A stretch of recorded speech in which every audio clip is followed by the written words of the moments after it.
Magsisimula ang kwento sa lugar ng fighting lakas Seoul at continent, at upang igalang, ang mga nabibiyan ng rurok at ang industriya ay simbolo din ng mga karapatan ng nakatayo sa tuktok ng Seoul fighting continent. Ang mga master fighting ng kaluluwa ay nahahati sa 9 na kaharian ayon sa kanilang mga antas. At ang pag-promote ng bawat bituin ay nangangailangan ng mga taon ng akumulasyon ng kapangyarihan ng kaluluwa bago magkaroon ng kahit kaunting pagkakataon na magtagumpay. At gayunpaman, at kung ang pakikipaglaban sa kaluluwa, ng kapangyarihan ng kaluluwa sa katawan ay bubuo ng isang kulay kahel, at ito ay ganap na mailok, na walang posibilidad na magising ang buhay.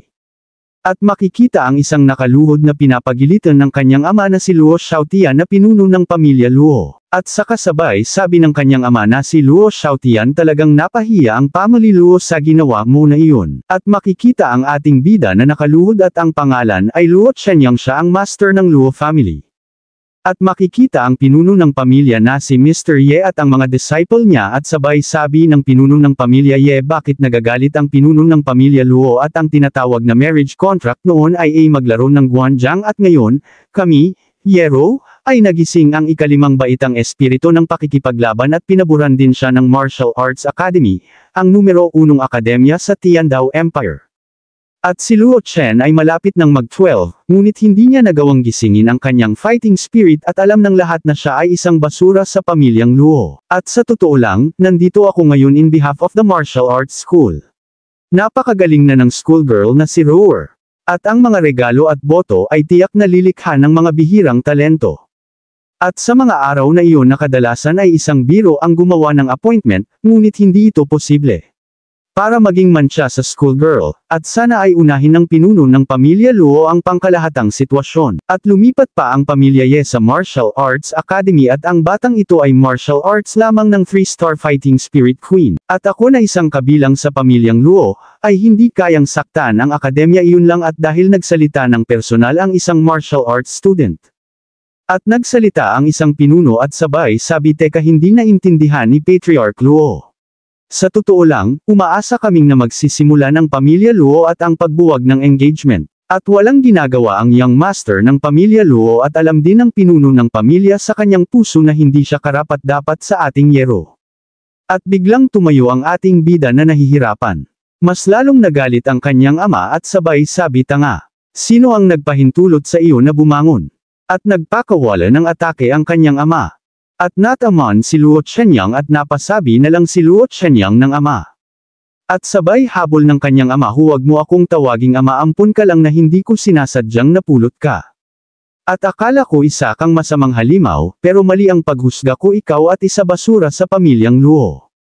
At napasabi si Luo Chenyang, ano ang sinabi mo ama? At pahabol pa na salita ng kanyang ama, ang aking pamilyang Luo ay hindi inutil at hindi tambakan ng basura na kagaya mo.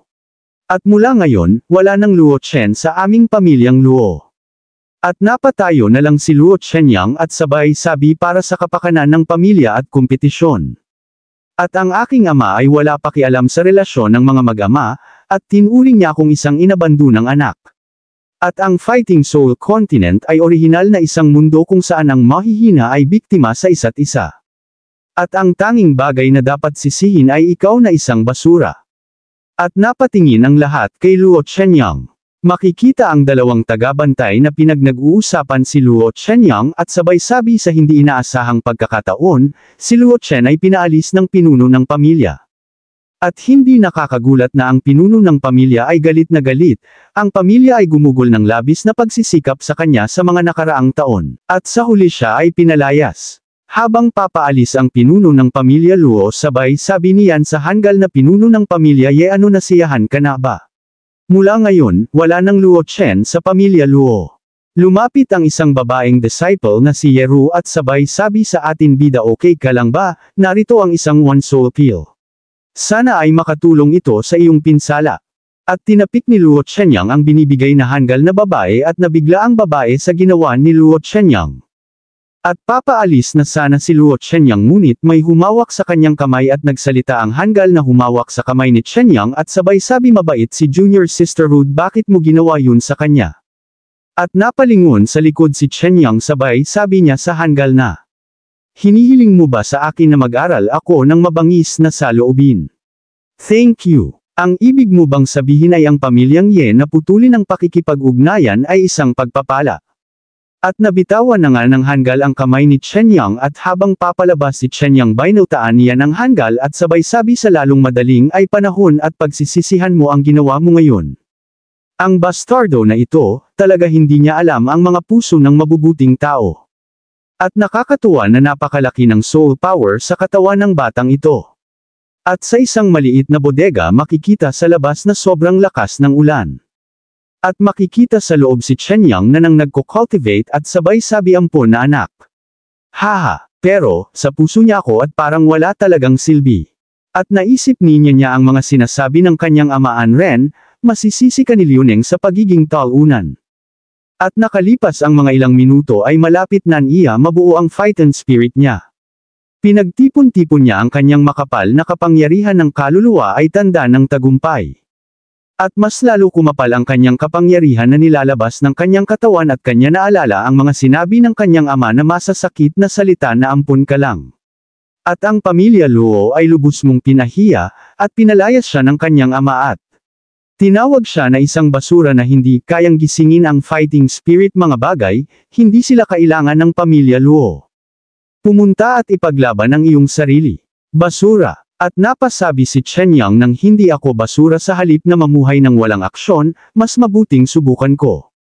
At ako, si Luo Chen, ay hindi susuko at hindi nang aksaya ng oras at tinaas niya ang kanyang kamay. At tumama ang malakas na kidlat kay Luo Chen at nagpahiga siya. At sabay sabi ito ba ang fighting spirit ko? At sa wakas ay isang pambihirang tagumpay ang nagising ko ang akin fighting spirit. At gaano kasakit ang mapaalis sa iyong tahanan at ipagsapalaran ang iyong buhay upang lumakas. At nawalan na nga ng malay si Luo Chen Yang. At sa pangsikat ng araw ay makikita ang dalawang lalaki sa harap ng bodega nakatayo at binuksan ng-isang lalaki ang pintuan ng bodega at nagulat siya dahil may isa lalaki sa loob ng bodega at tinawag niya ang pangatlong niya kapatid, at sabay sabi may nanloob sa atin na sirang templo. At sabay sabi ng kanyang pangatlong kapatid ang lakas ng loob subukan pumasok sa sakin bodega at magnakaw sakin bodega. At napatitig silang dalawa nagsalita ang isang at sabay sabi pangatlong kapatid, patay na ba ang lalaking ito? At binatukan siya ng pangatlo ninyang kapatid at sabay nagsalita ang pangatlong ninyang kapatid sabay sabi bakit mamatay ang lalaki Naya tingnan mo. May natitira pa siyang hininga at napakaseryosong trauma, ang karamihan sa mga tao ay matagal nang namatay pero ang lalaking ito ay kaya niya mag-isang sa soul fighting master. At paano ito isang impossible? At sabay sabi ng kanyang kapatid kamukha ng lalaking ito isang maharlika at maging kasing edad natin at kung siya ay isang soul fighting master, tiyak na mapoprotektahan siya ng isang malakas na pamilya na miyembro ng pamilya, kaya paano siya nasaktan ng labis? Xiao, hayaan mo akong pumunta sa tindahan ng gamot at tignan mo siya ng mabuti at maaari ako bang kumuha ng gamot sa pagpapagaling. Ngunit nagsumikap tayo ngayon upang makakuha lamang ng ilang tansong barya, at wala tayo sapat na pagkain. At hinawakan niya kamay ng kaya kapatid at sabay sabi mahalagang iligtas ang mga tao na nangangailangan pangatlong kapatid, at hintayin mo ako at sasama ako sa iyo. Pagsapit ng gabi at sa loob ng bodega makikita ang dalawang magkapatid na puno ng pasa ang mga mukha at nagsalita si Xiaosan at sabay sabi sa pangatlong kapatid at nilagyan na natin ng gamot. At kailangan na lang niya majay gising at gumaling. At nang salita ang pangatlong niya kapatid na sakta ng batang ito sobrang bigat, at ipaubaya mo na lang sa tadhana. At hindi nagtagal nagkaroon ng nangga ng malay si Chen Yang. At nabigla ang dalawang magkapatid at nagpasabi anong nangyayari sa kanya. At makikita si Chen Yang na nahihirapan habang lumalabas ang mga building enerhiya sa kanyang katawan. At napunta si Chen Yang sa loob ng kanyang fighting spirit at saka nagulat si Chen Yang at sabay sabi ito ang aking dagat ng kamalayan. At makikita ang fighting spirit ni Chen Yang at sabay sabi ito ang fighting spirit ko. At ang mga soul fighting continent, mayroong 4 na uri ng fighting spirit. Ang espiritu ng pakikipaglaban ng hayop na espiritu ng pakikipaglaban, ang espiritu ng pakikipaglaban ng halaman at ang espiritu ng pakikipaglaban ng misteryosong elemento. Ang unang 3 uri ng fighting spirit ay medyo karaniwan, ngunit ang elemental fighting spirit ay napakabihirang, at mahirap makahanap ng isa sa daan-daang milyong tao. Ang kapangyarihang ito ng kaluluwa ay marahas na gumagalaw, tulad ng isang espiritong nakikipaglaban sa hayop. Mukhang isang halaman ngunit hindi katulad ng isang espiritu ng pakikipaglaban ng halaman. Tingnan mo, may mali, anong uri ng langis ito? At pakiramdam ko ay naka-recover ang trauma king ko sa maikling panahon. Mahirap dahil din ba sa soul fighting ito? Kinain ni Chen Yang ang kaluluwa ng spirit at napasigasige sa sobrang sakit at nagkaroon ng siya ng malay. At kamusta? Nang dalawang magkapatid si Chen Yang tinanong ko okay lang ba? At ang sagot naman ni Chen Yang at iniligtas niyo ba ako? At nagsalita ang dalawa magkapatid kung ang pangatlong kapatid ay hindi nakahanap ng gamot para sa iyo tiyak na namatay ka na. Pero wag ka masyadong magsalita ngayon, gigising mo lang at halika, kumain ka na Dongsi. At napaisip si Chen Yang sabay sabi ang mga maliliit na pulubi na ito ay nagkataon lamang na nagkita, nila ako ngunit hindi sila nag-aatubiling ipagsapalaran ang kanilang buhay upang matulungan ako. Kinuha nangga ni Chen Yang ang binigay ng lalaki nagpasalamat si Chen Yang. At sabay sabi ng lalaki walang anuman at simula ngayon, ako na ang bahala sa iyo. At magpagaling ka at bibigyan ka namin ng masarap na pagkain bukas. At nang salita si Xiaozhen sabay sa umaandar na naman pangatlong kapatid iyan ang teritoryo ni Sister Hong. Tinuruan ako ng leksyon ngayon. Patawa ang kanyang pangatlong kapatid at sabay sabi. Natatakot ako na ang teritoryo ni Luo Hong ay napakayaman at mayaman, at ngayon marami na tayong mga bibig na makakain, walang hanggal na hindi pupunta. Paano kung makilala ko ulit ang mga taong iyon? Nabugbog ba siya hanggang mamatay? Abala ako, tingnan mo ang iyong mga prospect, lahat ng kalye sa Wuling County, saan mo gustong pumunta? Pumunta ka kung saan mo gustong kumain. At napahinga na lang ng malalim ang bunso niya kapatid. At makikita si Chen Yang nagkukultivate. At dumating na nga ang dalawang magkapatid tinawag huwag ang pangalan ni Chen Yang agad nang mga lumabas si Chen Yang at nakita niya pangatlong kapatid na naghihina. At sa loob makikita ang katawan ng pangatlong kapatid na puno ng pasa at nagtano si Chen Yang nang bakit marami sugat ang pangatlong kapatid. At sumagot naman si Xiaozhen ng kami ay namamaalimo sa teritoryo ni Luo Hong, at ang kanyang mga tao ay dumating upang manggulo. Ang ikatlong kapatid na lalaki ay hindi nagbigay kaya, siya ay binugbog. Nagtauhan ni Luo Hong, at sabay sabi ni Chen Yang si Luo Hong ay hindi inaasahang pagkakataon, ito pala ay miyembro ng pamilya Luo. Bakit ginagawa nila itong at sinubukan ni Chen Yang na pagalingin ang pangatlong kapatid? At napasabi na lang si Chen Yang nang, kinailangan kong pilitin ang aking paraan sa pakikipaglaban noon, na nagpalala sa aking panloob na pinsala, tinatanggal sa katawan ko ang katas nitong fighting spirit ginamonya ako at ang iba ay mayroon ding nakapagpapagaling na epekto, at mayroon ba akong potensyal na maging isang doktor ng kaluluwa. At ang Soul Doctor, isang espesyal na propesyon sa mga Soul Master, ay kasing sikat ng Soul Weapon Master. Sinasabing ang makapangyarihang Soul Doctor ay kayang magbigay ng buhay sa laman at buto ng tao. Ang mga doktor ng kaluluwa ay napakabihirang, kaya sila ay ganap na transcendent na pag-iral sa soul fighting continent. At sinabihan ni Chen Yang si Xiaozhen nang huwag mag-alala, hindi niya sinaktan ang kanyang mga panloob na organo at ang kanyang buhay ay hindi manganganib sa ilang sandali. At sabay sabi ni Xiaozhen ikaw, Soul Doctor ka ba? At ang sagot naman ni Chen Yang ay hindi at, ang kapangyarihan ng aking kaluluwa ay makapagpapagaling lamang sa kanyang mga panlabas na sugat. Ang mga buto ni Brother Xiaozhen ay nabali lahat, kaya natatakot ako na kailangan niya ng bone breaking pill upang iligtas ang kanyang buhay. Bone breaking pill. Narinig ko na ang ganitong uri ng elixir ay nagkakahalaga ng hindi bababa sa ilang daang gintong barya upang mabili, na sadyang hindi isang bagay na kayang bayaran ng mga pulubi na tulad natin. At umiiyak si Xiaozhen at napasabi hindi ba patay ang ikatlong kapatid. At nanapatitig si Chen Yang sa ikatlong kapatid at sabay anong nangyari sa iyo dahil sa akin. Ito ay isang bone breaking pill at hayaan mo akong humanap nito. At lugar ng Qingfeng Tower at sa loob nito makikita ang tatlo nag-uusap at nagsalita si Wu Yung ang young master ng pamilya Wu at sabay sabi kasamang bumisita sina Brother Luo at brother mo, ngunit hindi ko alam kung bakit. At nagsalita din si Luo ko ng pangalawang sa elder ng pamilya Luo at sabay sabi Kuya Wu, narinig mo na ba si Yeru mula sa pamilya Ye? At nakakamangha daw ang kanyang talento, at nagising niya ang 5th grade superior weapon fighting spirit sa murang edad. At nagsalita din si muli, ang young master ng pamilya mo at saka, itinalaga na siya ng Martial Arts Academy sa kanya.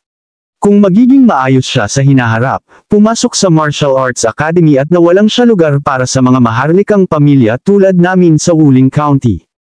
At sabay sabi ni Wuyong ang pamilyang Luo at ang pamilyang mo ay nagsaanib puwersa para harapin ang pamilyang Ye, at gusto rin nilang mapagtagumpayan ang aming pamilyang Wu.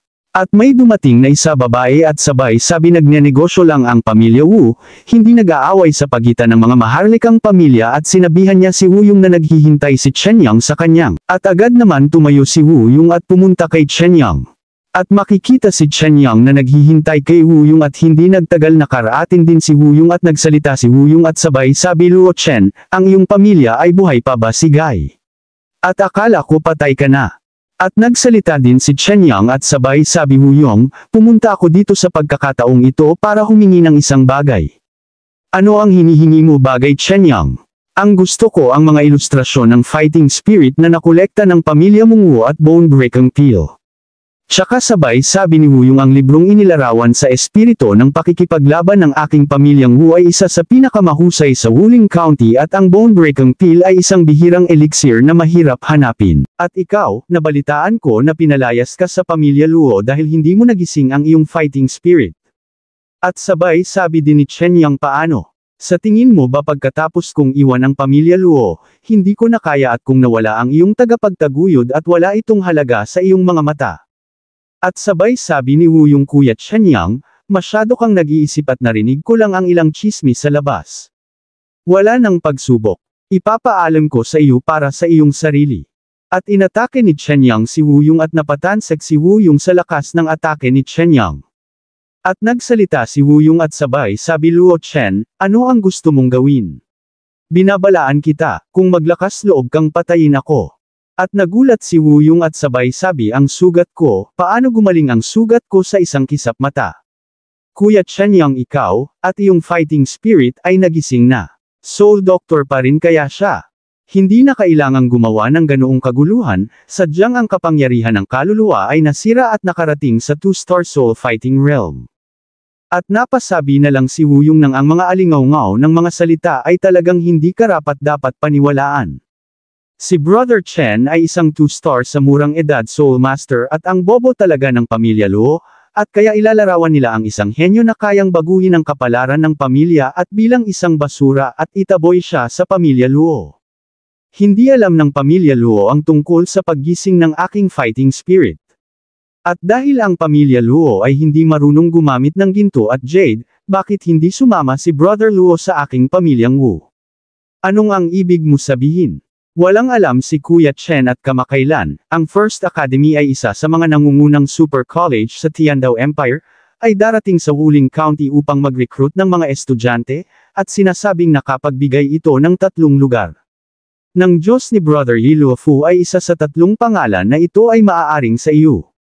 Academy. Bago ang pagtatatag ng Martial Arts Academy, ano ang numero 1 akademya sa Tiandao Empire? Tama iyan. Bagaman ito ay sadyang pinigilan ng Martial Arts Academy nitong mga nakaraang taon, ang libro ng mga akademya ay bumababa sa araw-araw, ngunit ang isang payat na kamelyo ay mas malaki kaysa sa isang kabayo, at ang pamana ng akademya ay hindi maaaring maliitin. At kung makapasok ka sa academy, sisikat ka talaga.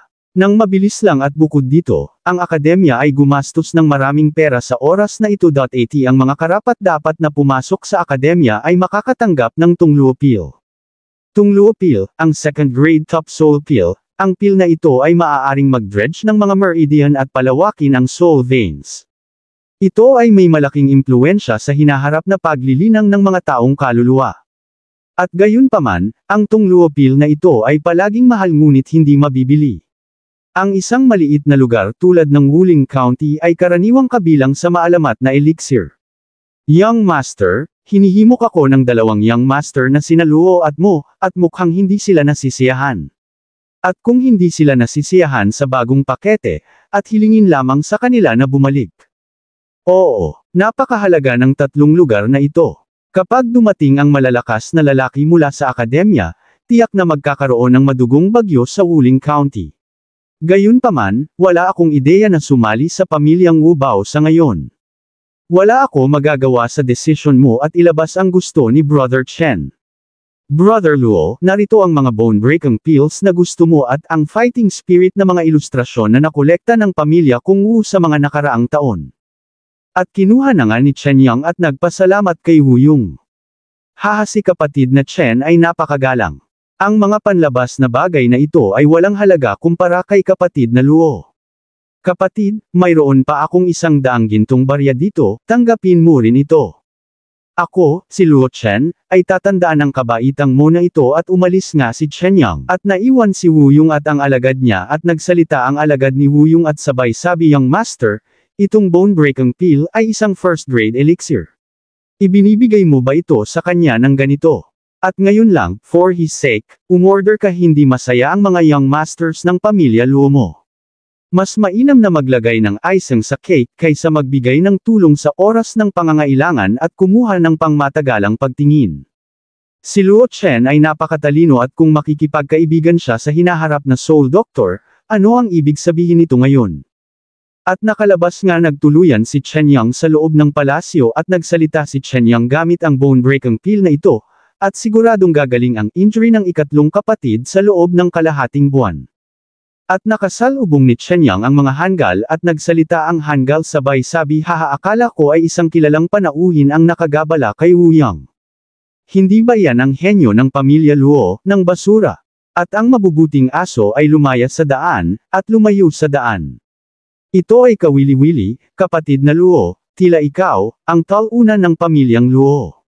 At bilang lumitaw si Luo Kun sa likod ni Chen Yang at sabay umatake siya sa likod ni Chen Yang pero madali lang naiwasan ni Chen Yang ang atake ni Luo Kun at nainas si Luo Kun dahil madali lang naiwasan ni Chen Yang ang ginawa niyan atake.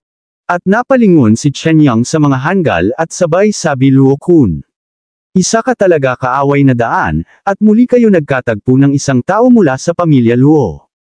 At sabay sabi ng Hangul, basura. How dare you fight back? At natawa si Chen Yang at sabay sabi, ang lakas ng loob mong tawagin akong basura. Luo Kun, kung hindi ka apo ng pangalawang elder at pinsan ko sa pangalan, at matagal na kita pinatay.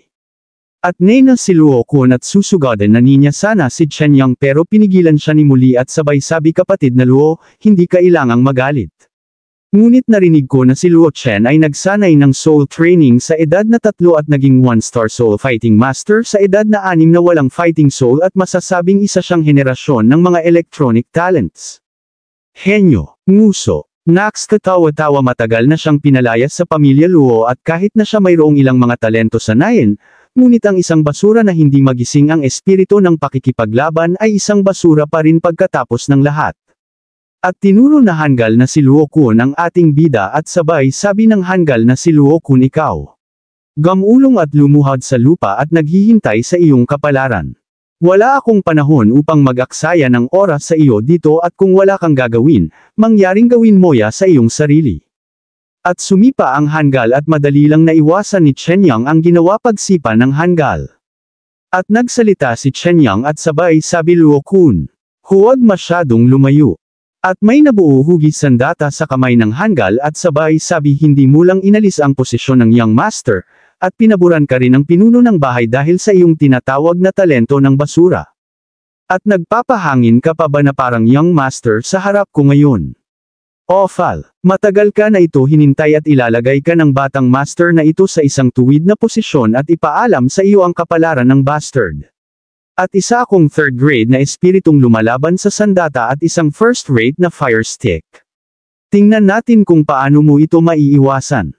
Lumalakas ang fighting spirit, at ang pinakakapana-panabik ay si Luo Kun at biglang umatake si Luo Kun kay Chen Yang. Madali lang napigilan ni Chen Yang ang ginawa paghampas nang sibat ni Luo Kun at nagulat ang dalawang Hangul dahil madali lang napigilan ni Chen Yang ang atake at hinayla ni Chen Yang ang sibat at hindi hampas at tumalsik si Luo Kun ng sobrang layo at nahimite at pinagpag ni Chen Yang ang kanyang kamay at napuno ng katahimikan at umalis na nga si Chen Yang at habang papaalis si Chen Yang ay nagsalita ang kawal ng Hangul at sabay sabi paano niya napigilan ang apoy sandata ni Luo Kun gamit ang kanyang mga kamay. At tuluyan na nga umalis si Chen Yang. At sa gabi makikita sila Chen Yang nagpapainit sa apoy at nagsalita si Chen Yang at sabay sabi, pangatlo kuya, hindi naman malala ang injury mo. Magpahinga ka ng mabuti. At sa kalahati pa lang ng gabi, at halos gumaling na ang mga sugat ko. Ang bone breaking pill ay talagang isang panlunas sa lahat. Luo Chen, saan mo nakuha itong bone breaking pill, at ang mga pagkain ito? Wala lang, nakikipagkito lang ako sa akin kaibigan. Salamat, kung hindi dahil sa iyo, baka matagal na akong namatay. Pangatlo kuya, ano pa ba ang magagawa natin sa halip na Ma'am-a-Lemos? At kung walang espiritu ng pakikipaglaban, ang isa ay isinilang na nasa ilalim ng kontinente ng fighting spirit, kahit na ang pinakapangunahing gawain ay hindi siya qualified gawin. At kung tutusin, hindi naman tamang ang daan ng pagmamalimos. May mga gintong barya pa naman ako. Kahit maliit na negosyo, mas mabuti pa ito kaysa manglilimos, di ba? Magandang ang naisip mo pero ang mundo ay malupit. Bagamat ang mga gintong baryang ito ay maaaring pansamantalang mapawi ang ating mga paghihirap, ngunit hindi tayo makapag-iipon ng napakaraming pera, at kailangan nating humingi ng tulong. Oo, mahusay ang fighting spirit sa Lushong, at walang karapatang pantao ang mahihina. Ako ay isang inabandunang anak ng pamilya Luo. At sa kaharian ng pamilya Luo at nagsalita ang pinuno ng pamilya Luo at sabay sabi gamit ni Luo Kun ang fire stick pero mataling lang napigilan ni Chen Yang ang fire stick sa kanyang kamay, at tinalo niya si Luo Kun sa isang galaw. Kinumpirma ba ito? Oo, pinuno tinalo niya si Luo Kun sa isa lang galaw at ang may fen lang ni Meng Shen ay isang top-notch na pag-iral sa mga one-star fighting soul masters. At nakakagalaw si Luo Chen sa ilang segundo at talunin si Luo Kun, at malamang na nagising niya ang kanyang fighting spirit, o nasira pero nga isang 2-star fighting spirit master. At alamin kung nasaan si Luo Chen. Teka, pinuno hindi ko sinasadyang pukawin ka. Nang itaboy sina Luo Chen sa Luo Mansion, tinulungan siya ng pamilya Ye at magtataglay ba ng sama ng loob si Luo Chen at magkubli sa pamilya Ye. At ang pangalawang elder ay natatakot na si Luo Chen ay babalik at ipagpatuloy ang kanyang posisyon bilang young master, at ang iyong apo na si Luo Kun ay hindi na makakahawak sa posisyon, kaya siya ay ganito. At puro kalokohan ang sinasabi mo. Baka lahat tayo naloko ng batang yun. At ang hari ng pamilya, paano magkakaroon ng magdamag na sama ng loob si Wen Shi? At hanggat ang pinuno ng pamilya ay pumunta doon ng personal, sa tingin ko ay babalik si Young Master Luo Chen sa pamilya Luo, bukod pa. At kung si Luo Chen ay isa ng 2-star soul fighting master sa murang edad, na may ganoong talento, kapag siya ay lumaki, tiyak na siya ang magiging patron saint ng pamilya. Ano ang ibig sabihin ni Yeru sa pamilya Ye? At hanapin mo si Chen Yang kahit anong paraan ang gamitin mo, kailangan mong hanapin si Luo Chen at ibalik siya sa akin. Pagsapit ng gabi makikita si Chen Yang na binabasa ang scroll at sabay sabi niya. Ang scroll na ito ay tiyak na karapat dapat maging isang bahagi ng Wu pamilya at koleksyon ng pakikipaglaban ng mga handbook ng espiritu. At maliban sa mayroong daan-daang elemental fighting spirit at ang iba pang 3 uri ng fighting spirit at kahit na ang mga karaniwang kasanayan sa pakikipaglaban sa kaluluwa ay malinaw na naitala. At pagkatapos na binasa ang scroll at lumabas si Chen Yang at sabay sabi sa kasamaang palad, ang aking pakikipaglaban ay hindi naitala dito. At anong uri ng fighting spirit ang kaluluwa? Hindi ko alam kung may iba pang illustrated na libro si Wu Yong. Mukhang kailangan kong pumunta ulit sa Qingfeng Tower. At pagsapit ng umaga at makikita si Chen Yang na naglalakad papunta sa lugar ng Qingfeng Tower at may biglang may humawak sa damit niya at napalingon si Chen Yang at ang humawak sa damit niya ay isang bata babae na pulubi at humingi ang bata babae na pulubi ng pera kay Chen Yang at nagbigay agad si Chen Yang ng pera at nagpasalamat ang bata babae na pulubi. At bigla nagparamdam ang fighting spirit ni Chen Yang sa hindi malamang dahilan nagtaka si Chen Yang kung bakit nagparamdam ang fighting spirit niya. At napasabi na lang si Chen Yang ng napakakaiba talaga at ang cultivation level ng 2-star soul fighting master ay hindi inaasahang nahayag ng hindi nalalaman at kung hindi man sa kritikal na sandali, ang fighting spirit sa aking katawan ang gumising sa aking kamalayan, ito hindi ko nga alam kung sulit ang 9 na gramo ng gintong at barya. At nagulat siya dahil bigla nawala ang bata, babae at napasabi na lang si Chen Yang kung gusto akong patayin ang batang ito, baka patay na ako ngayon. At palasyo ng Qingfeng Tower at sa loob nito at makikita sila Chen Yang at Wu Yong na nag-uusap. At nagsalita si Chen Yang kapatid na Wu, napakaraming fighting spirit sa fighting spirit na ito na may larawang libro, tila lahat sila ay nakatala dito. At nagsalita si Wu Yung, hindi ako nagyayabang. Ang nakatala sa fighting spirit na may larawang aklat na ito ay ang resulta na nakolekta ng pamilya Wu sa mga nakaraang taon. At sa pagtingin sa buong Wuling County, ang aking pamilyang Wu ay nasa pangalawa, at walang sino man ang nangangahas na maging pangatlo. At ito ay talagang nakakasilaw at nakakapagpapaliwanag. At tila walang ibang ilustrasyon si Wu Yung dito, kaya walang kabuluhan ang paglalakbay ngayon. Ang akademya ay nag-enroll ng mga mag-aaral sa Wuling County, at ang lahat ng pangunahing pamilya ay dapat makipagkumpetensya para sa 3 lugar na ito. Siguradong isasama ka sa talent quota ni Brother Luo. At papasok ba si Brother Luo sa akademya bilang young master ng pamilya Luo? At biglang tumayo si Chen Yang na galit at sabay sabi, ayaw kong makarinig muli ng mga katangahang salita, at huwag banggitin ang pamilya Luo sa harap ko sa hinaharap. At napalingon si Chen Yang sa labas at nakita niya ang bata babae pulubi na may kinakausap na isang lalaki. At bigla napaisip si Chen Yang at sabay sabi hindi siya natutong mabuti sa murang edad at nauwi sa pagdaraya sa lansangan. At nakalipas ang ilang minuto habang masaya naglalakad ang bata babae na pulubi at nakasalubong niya ulit si Chen Yang at agad lumapit ang bata pulubi kay Chen Yang at humingi ulit nagpera ang bata pulubi at nagpanggap si Chen Yang na may ilalagay na pera pero kinuha niya ang binigay niya na pera kanina at nabigla ang bata pulubi. At sabay sabi ni Chen Yang, ito ay utang mo sa akin ito at naintindihan mo ba? At nagsalita ang bata pulubi ang sinabi ni kuya at hindi maintindihan ni Yinyin. At biglang hinawakan ni Chen Yang ang kamay ni Yinyin at sabay sabi gusto mo pang tumakbo, alam mo ba ang ginawa mo ay masama? At bigla nagparamdam ulit ang spirit ni Chen Yang at sabay sabi sa loob nitong batang babae nato ay may soul power talaga siya at hindi kaya nagising niya ang fighting spirit niya sa murang edad. At hindi nagtagal at may nakapansin kay Chen Yang at sabay sabi na hanggal na nakapansin, anong meron? Hindi ba iyon ang walang kwentang young master ng pamilya Luo? At nang aapi sa isang maliit na pulubi. At bigla umiiyak si Yinyin at sabay sabi si Yinyin ay mali at Yinyin. Hindi dapat nang hihingi ng pera. At ayaw magbigay ng limos kay Yinyin ni kuya. At okay lang kay Yinyin na hindi kailangang kumain ni Yinyin. At mas nagalit ang mga hanggal ay sabay sabi hindi mo kailangang patulan ang isang bata babae na pulubi at kung ayaw mong magbigay at hindi inaasahang pagkakataon, ang Luo Chen na ito ay hindi lamang isang basura, ngunit binubuli din ang batang babae. At mas ininas ni Chen Yang ang mga hanggal na nakalibot sa kanya at sabay sabi batang babae, maaari kang kumilos at manlinlang ng mga tao sa murang edad at tila kailangan kitang turuan ng leksyon.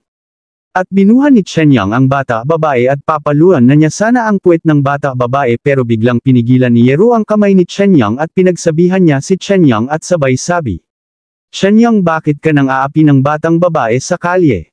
At napalingon si Chen Yang. At sabay sabi si Miss Ye ang namamahala sa karamihan ng mga estilo hindi lang sobra. At nabitawan ni Yero. Ang kamay ni Chen Yang ay pinalo ni Chen Yang ang puwet ni Yinyin at napasigaw si Yinyin sa sobra lakas ng paghampas ni Chen Yang sa puwet ni Yinyin at nagalit ang mga hanggal na kalibot kay Chen Yang at tinuro siya ng lahat ng mga hanggal at pinagsabihan ng, ang hamak na basura ito. At galit na galit si Yero kay Chen Yang at sabay sabi ni Yero, ikaw, isa kang walang hiyang tao. At binaba ni Chen Yang si Yinyin at sabay sabi isang grupo ng mga idiots, ito ay isang maliit na sinungaling. At napalingon si Chen Yang kay Yero at sinabihan ni si Yero ng satupod na babae, ginagamit ang batang babae na ito at ang kanyang kaluluwa para dayain ang mga tao ng pera. Pero bibigyan lang kita ng kaunting parusa. At nagsalita si Yinyin at sabay sabi hindi masama su Yinyin. At ang maliit na batang babae na ito ay talagang mahusay sa pag-arte, na may ganoong mga kasanayan sa pag-arte. At kinurot ni Chen Yang pisngi ni Yinyin at sabay sabi ni Chen Yang, ang little girl, itikom mo ang iyong bibig, kung hindi, papaluhan ko ang iyong maliit na puwet. At may nagsalita ng isang lalaki na malaki ang katawan at sabay sabi, Young Master Luo Chen. Napakahusay mo talaga. Young Master Luo Chen, sa wakas ay natagpuan ka na namin. Ang mga damit na ito ay ang fighting spirit guard ng pamilya Luo. At nagbigay ang pinuno ng guard ng utos sa dalawa guard at sabay sabi paalisin ang lahat ng mga taong magulo. Agad naman sumunod ang dalawang guard at pinaalis ang mga tao at sabay sabi ng guard kung ano man ang tinitingnan nyo ay umalis na kayo dito. Hindi ko inaasahan na ito ay hindi magandang bagay. Miss Yero, balik na tayo. Ang pamilyang Luo at ang pamilyang Ye ay matagal nang hindi nagkakasundo sa isa't isa, at kung makikilala kanila ng mga fighting spirit guard ng pamilya Luo ngayon, ang mga kahihinatnan ay magiging kapahamakan. At hindi nagtagal at napansin ng pinuno ng guard si Yero. At sabay sabi, hindi ba ito ang pinakamatandang babae ng pamilya Ye? At hindi ko alam kung may nakapagsabi sa iyo na ang Wuling County ay hindi mapayapa kamakailan. Anong ibig mong sabihin? Gusto mo pa ba akong itago dito? Kahit na ang pinakamatandang babae ng pamilya Ye ay sobrang galing, at ang mga fighting spirit guard ng pamilya Luo ay nakaranas sa maraming laban, at mahirap silang talunin sa pamamagitan ng 4 na kamao. Kamusta? Hindi ka ba nandito para hanapin ako?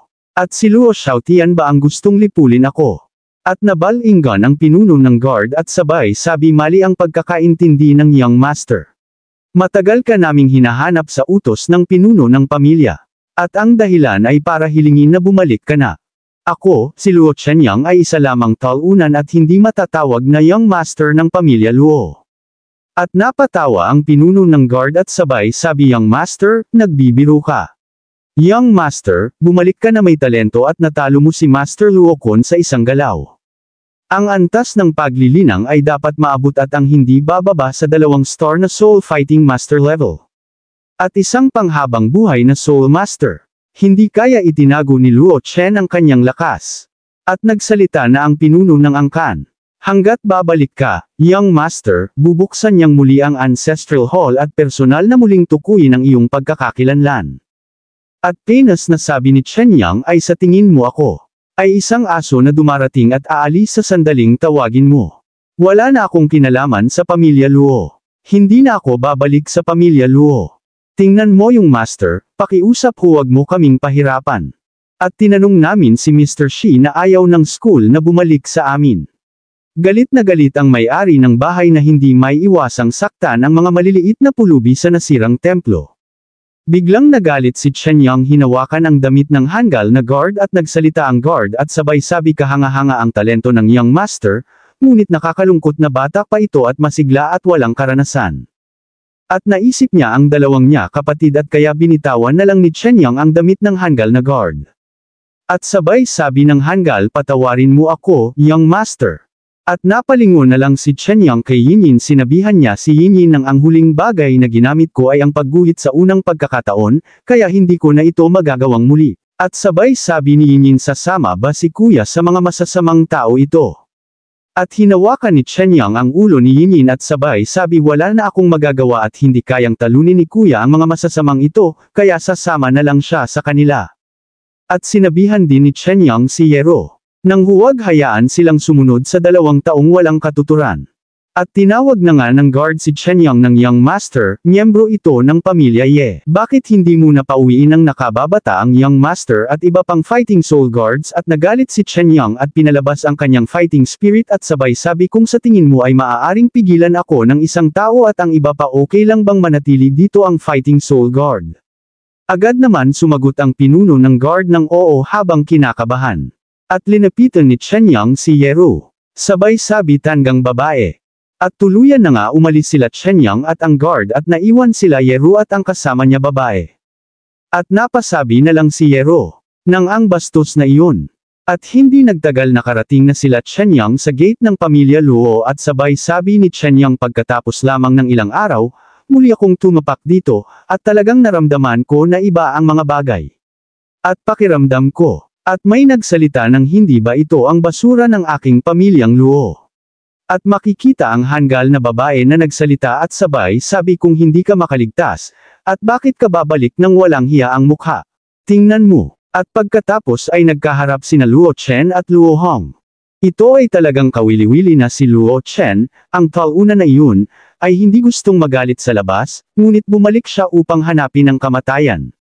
Haha, may 2 birtod talaga ang pamilya Luo at kasalanan ko lang na hindi ko sila nakita ng malinaw noon. At sinaktan ni Hong ang ginang ng ganoon noon, ngunit ngayon ay pumupunta na siya sa kanyang pintuan. At habang papalapit si Chenyang sa hanggal nasi si Luo Hong at sabay sabi ni Chenyang, hindi ko kailangang mag-alala tungkol sa anumang nararamdaman ko. At tuluyan nga nakalipin si Chen Yang at sabay sabi ni Chen Yang, ikaw na alipin ng aso, kapag nakita mong bumalik ang iyong young master dito. At penas na sagot ni Luo Hong ang talunan na ito ay talagang nangangahas at gusto na ba niyang mamatay. At si Luo Hong ay hindi nauugnay kay Luo Jiwan, ayaw ni Liu Ke na tawagin siya na alipin at si Luo Hong ay isang cultivation level ay 1-star high level na. Ngayon siya ay nasa isang magandang palabas. At galit na sabi ni Luo Hong, ikaw na basura na maglakas tawagin ako na isang alipin at kung paano mo ako mang-insulto sa akin. At bigla umatake si Luo Hong pero madali lang naiwasan ni Chen Yang ang pagsipa ni Luo Hong at natuwa ang pinuno ng guard. At na si Luo Hong dahil madali lang naiwasan ni Chen Yang ang ginawa niyan atake at sabay sabi, tingnan mo kung hindi ko tatanggalin ang braso mo. At inilabas ni Luo Hong ang kanyang sandata na latigo at inatake niya si Chen Yang ng sunod-sunod pero madali lang naiiwasan ni Chen Yang ang bawat paghapas ni Luo Hong ng latigo at umatake ulit si Luo Hong kay Chen Yang at napatumbling si Chen Yang para maiwasan ang atake ng hanggal at napansin niya ang mga pinunong nanunood at napangiti si Chen Yang at makikita ang papalapit na atake ni Luo Hong pero madali lang napigilan ni Chen Yang ng kanyang kamay.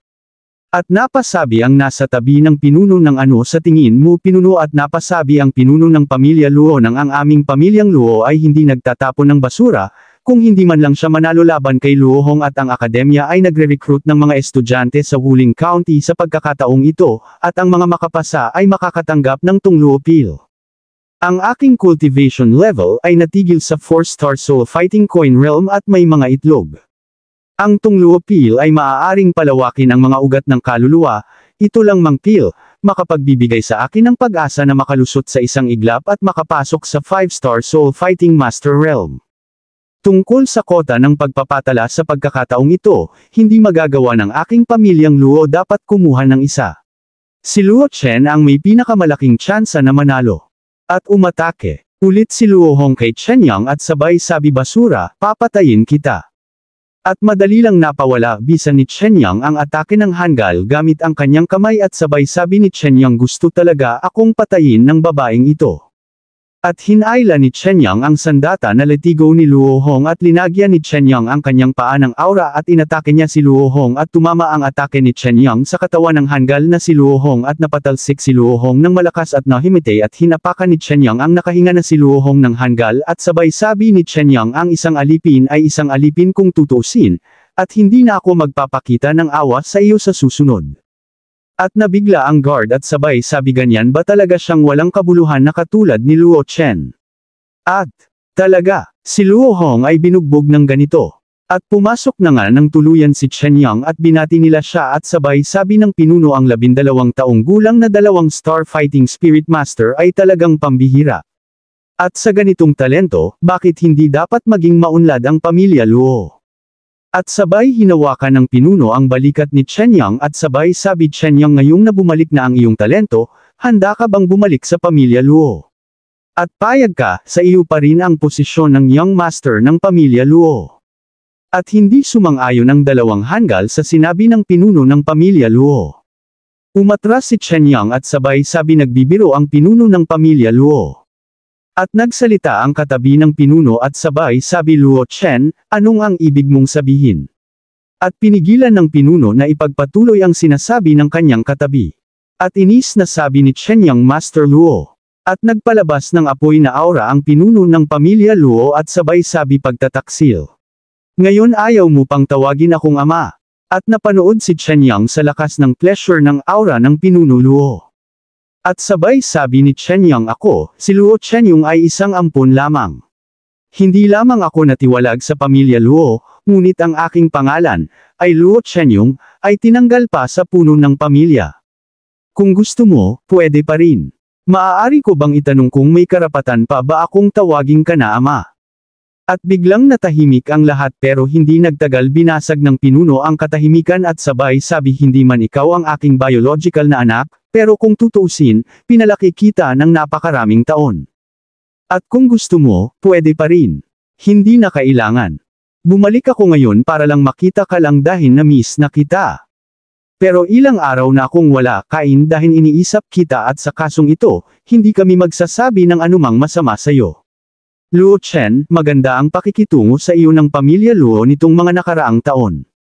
At talaga bang iniisip mo na ang koneksyon sa pagitan natin ay maaaring maputol sa isang patak ng isang sombrero? Kaya nandito ako, si Luo Chen, ay hinding-hindi makakalimutan ang kabaitan ng pamilya Luo sa pagpapalaki sa akin sa mga nakaraang taon. At sa oras na iyon, at papasok ako sa akademya bilang pamilyang Luo. At pagkatapos ng insidenteng ito, ako, si Luo Chen, at ang pamilya Luo ay wala tayong utang sa isa't isa. At umalis na nga si Chen Yang at paglabas niya sa gate sa pamilya Luo at maririnig ang mga usapan ng mga tao at sabay sabi hinahayaan talaga ng pinuno ng pamilya na bumalik ang bastos na ito. At totoo ba na ang magiging pinuno ng pamilya Luo ay hahalili ng isang tagalabas? At napalingon si Chen Yang at sabay sabi rehiyon ng imperyong Tian daw napakalawak, at napakalaki ng langit at napakalaki ng lupa, hindi ako makapunta kahit saan. At ang pamilyang Luo lang.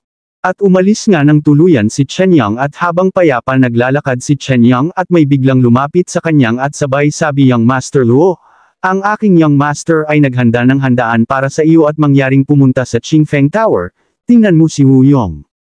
At pagsapit ng ilan minuto sa lugar ng Qingfeng Tower. At nakarating na si Chen Yang at pumasok siya at binati siya ni Wu Yong at sabay sabi congratulations kay Brother Luo, at niyaya niya si Chen Yang na umupo. At nagsalita si Chen Yang ang impormasyon ni Mr. Wu ay talagang may kaalaman. Nauna akong lumabas ng bahay ni Luo, at pagkatapos ay lumiko sa bahay ni Hao Xia. At habang nagsali ng kape si Wu Yong at sabay sabi matagal ko nang sinabi na sa talento ni Brother Luo, tiyak na magkakaroon ng kota para sa iyo sa admissions ng akademya. At paano magagalaw ang pamilya Luo? At walang alam si Brother Luo. Sa loob ng kalahating buwan, hindi lang ang akademya ang mag-e-enroll ng mga estudyante. Ano, may darating pa bang ibang sikat na paaralan? Nalaman ko ng maaga ang balita. Darating daw ang Martial Arts Academy sa Wuling County at sa academy para magnakaw ng mga tao.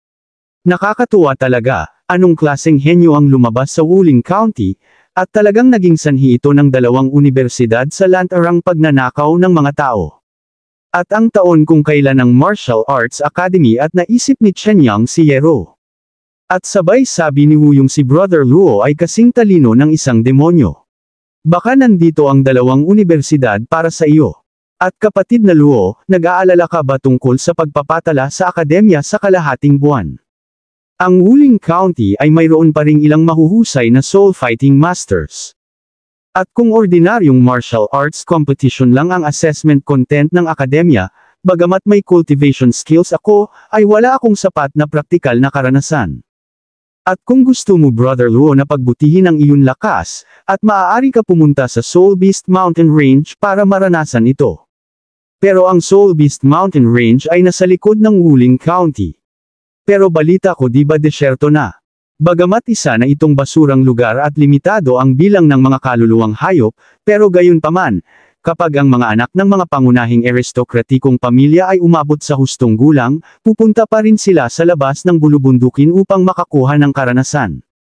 At tumayo si Chen Yang at sabay sabi, kung gusto mong pagbutihin ang iyong lakas sa loob ng kalahating buwan, ito ang tanging paraan na maaari mong subukan. At napatingin si Chen Yang at Wu Yong sa labas at sabay sabi ni Wu Yong gayunpaman, kahit na mayroon lamang una at pangalawang antas na mababang antas na mga kaluluwang hayop sa hanay ng bundok, hindi ito nangangahulugan na wala ng panganib. At ang sinasabing may isang napakalaki at nakakatakot na soul beast sa kailaliman ng kabundukan na kayang sirain ang buong Wuling County. Pero ito ay isang bawal na lugar na hindi pwede pumasok. At taon-taon, maraming bata mula sa mga aristokratikong pamilya ang nawawala pa rin sa Soul Beast Mountain Range. At kailangan mong mag-isip ng mabuti, pagkatapos ng lahat, kapatid na Luo, mayroon kang kamanghamanghang talento, kaya hindi mo kailangang gawin ang mapanganib na hakbang na ito. Pero para makapasok sa akademya, kahit kislap lang ng pag-asa, hindi ko kaya. At sa lugar ng Yefu, pinuno ng pamilya Yefo nakatagpo ako ng ikatlong antas na Soul Beast sa Soul Beast Mountain Range, at ako lang ang halos hindi nakatakas. At ang pangalan ng pinuno ng pamilya Ye at Jaco at nagsalita ang pinuno ng pamilya Ye at sabay sabi ang mga anak ng aking pamilyang Ye ay dumanas ng napakaraming casualty. At hindi kaya sila ay mga pangatlong antas ng kaluluwang hayop. At ang pangatlong antas na Soul Beast ay matagal nang hindi nagpakita. Ang isang kaluluwang hayop na tulad nito ay malamang na may mga kristal ng kaluluwa sa katawan nito. At nagsalita si Yeru at sabay sabi Soul Beast Soul Crystal. At nagsalita si Liu at sabay sabi ang mga kristal ng kaluluwa ay mga espesyal na kristal na nakadikit sa katawan ng mga kaluluwang hayop. At kung mas mataas ang antas ng Soul Beast, mas mataas ang antas ng Soul Crystal. Kahit na ang mga kristal ng kaluluwa sa unang antas ay napakahalagang mapagkukunan ng pagsasanay para sa mga masters na lumalaban sa kaluluwa. Napakalakas ba nitong ikatlong antas na Soul Beast? Ang mga Soul Beast ay mas malakas kaysa sa mga ordinaryong hayop sa lahat ng aspeto at ang ilang mga high-level na Soul Beast ay mas tuso kaysa sa mga tao sa mga tuntunin ng katalinuhan at mahirap manghuli. At nagsalita din ang pinuno at sabay sabi tama iyan. Kung maa-absorb mo ang mga pangatlong antas ng mga kristal ng kaluluwa, ang iyong paglilinang ay tiyak na magkakaroon ng maraming benepisyo, hindi pa banggitin ang pag-skyrocketing. At sumunod ka kaagad sa akin sa Soul Beast Mountain Range. Siguradong aagawin ko itong mga third level Soul Beast. At sabay sabi ni Yero, gusto ko din sumama. Anong kalokohan na sumama ka, napakaraming panganib sa Warcraft Mountains? Paano mo hahayaan ang iyong init ng ulo na humantong ka sa ganoong kalokohan? At limapin si Liu kay Yero, at sabay sinabihan niya si Yero ang pangatlong antas na Soul Crystal ay isang mababang uri lamang ng Soul Crystal. At paano ito magiging sulit sa panganib para sa iyo? At maaari ko bang makuha sa iyo ang lahat ng ikalimang antas na mga kristal ng kaluluwa? At umalis nga ang dalawang at naiwan si Yeru sumigaw at sabay sabi kung hindi mo ako isasama wala akong magagawa. Ng kwento sa lugar ng saklaw ng bundok ng Soul Beast at makikita ang mga maraming mandirigman na nagtipon-tipon at may mga nagtitinda sa paligid at makikita si Chenyang na tumitingin sa piligid at sabay sabi ni Chenyang ang lugar na ito ay napakasigla, at halos ang mga marami tao sa mga pamilihan sa Wuling County. At habang namimili si Chenyang ng punyal at nagtanong siya sa nagtitinda at sabay sabi boss, laging pa napakaraming tao sa Soul Beast Mountain Range na ito. Karaniwang walang gaanong tao, ngunit kamakailan lamang ay lumitaw ang ikatlong antas na Soul Beast sa mga bundok, at maraming maharlikang pamilya ang dumagsa rito, at sinusubukang agawin ang Soul Crystal. Soul Crystal. Binata, napakabata mo para mag-isang ka pumupunta rito. At makinig ka sa aking payo, mas ligtas na humanap ng ilang tao para bumuo ng isang team sa Soul Beast Mountain Range na ito. At binayadan ng ni Chenyang ang napili ninyang sandata. At makikita ang isang grupo na papalakad at papalapit kay Chenyang at habang nilalagay ni Chenyang ang binili niya sandata at hindi sinasadya binangga siya ng hanggal at nagkatinginan silang dalawa at sabay sabi ng hanggal na nakabangga maliit na bastard. Nandito ka rin ba para makuha ang ideya ng Third Order Soul Crystal? Nagsalita ang katabi ng hanggal at sabay sabi Kuner, tumahimik ka. Mayroong maraming mga tao na may iba't ibang mga opinyon, kaya't huwag magsalita ng walang kaparerekan. Lolo, natatakot ka pa ba na magreklamo siya sa Padre de Pamilya? Ang munting bastard na ito ay malabong mabuhay ng higit sa 2 araw kung mag-isa siyang pupunta rito, tiyak na mamatay siya ng madali. At napasabi na lang si Chenyang nagdala ka ng maraming tao, kaya hindi ka nawalan ng pag-asa, darating. At hinawakan ng hanggal ang balikat ni Chenyang at sabay sabi huwag mong isipin na ipagmamalaki mo ang pagbabalik sa iyo ng Panginoon. Isa ka lang bastos. Mag-ingat ka at mamamatay ka sa bulubunduking ito. At umalis na nga ang mga hanggal at naiwan si Chenyang at sabay sabi ang pangatlong order na Soul Crystal at kung makatagpo ko ito ay ibababa ko ito kahit anong mangyari. At sa gubat makikita si Chenyang na parang may tinatakbuhan at sabay sabi. Nakakainis ang mga half-soul beast na ito. At makikita ang humahabol kay Chenyang na isa malaking ahas at mataki ang ahas pero madali lang naiwasan ni Chenyang ang atake ng ahas at nilabas ni Chenyang ang kanyang sandata at inatake niya ang ahas at nahati ang katawan ng ahas ng dalawa at napasabi na lang si Chenyang ng ang Soul Beast Mountain Range na ito ay mas malaki kaysa sa inaakala ko at ito ay mas malaki at nakatagpo ako ng napakaraming kalahating kaluluwang hayop.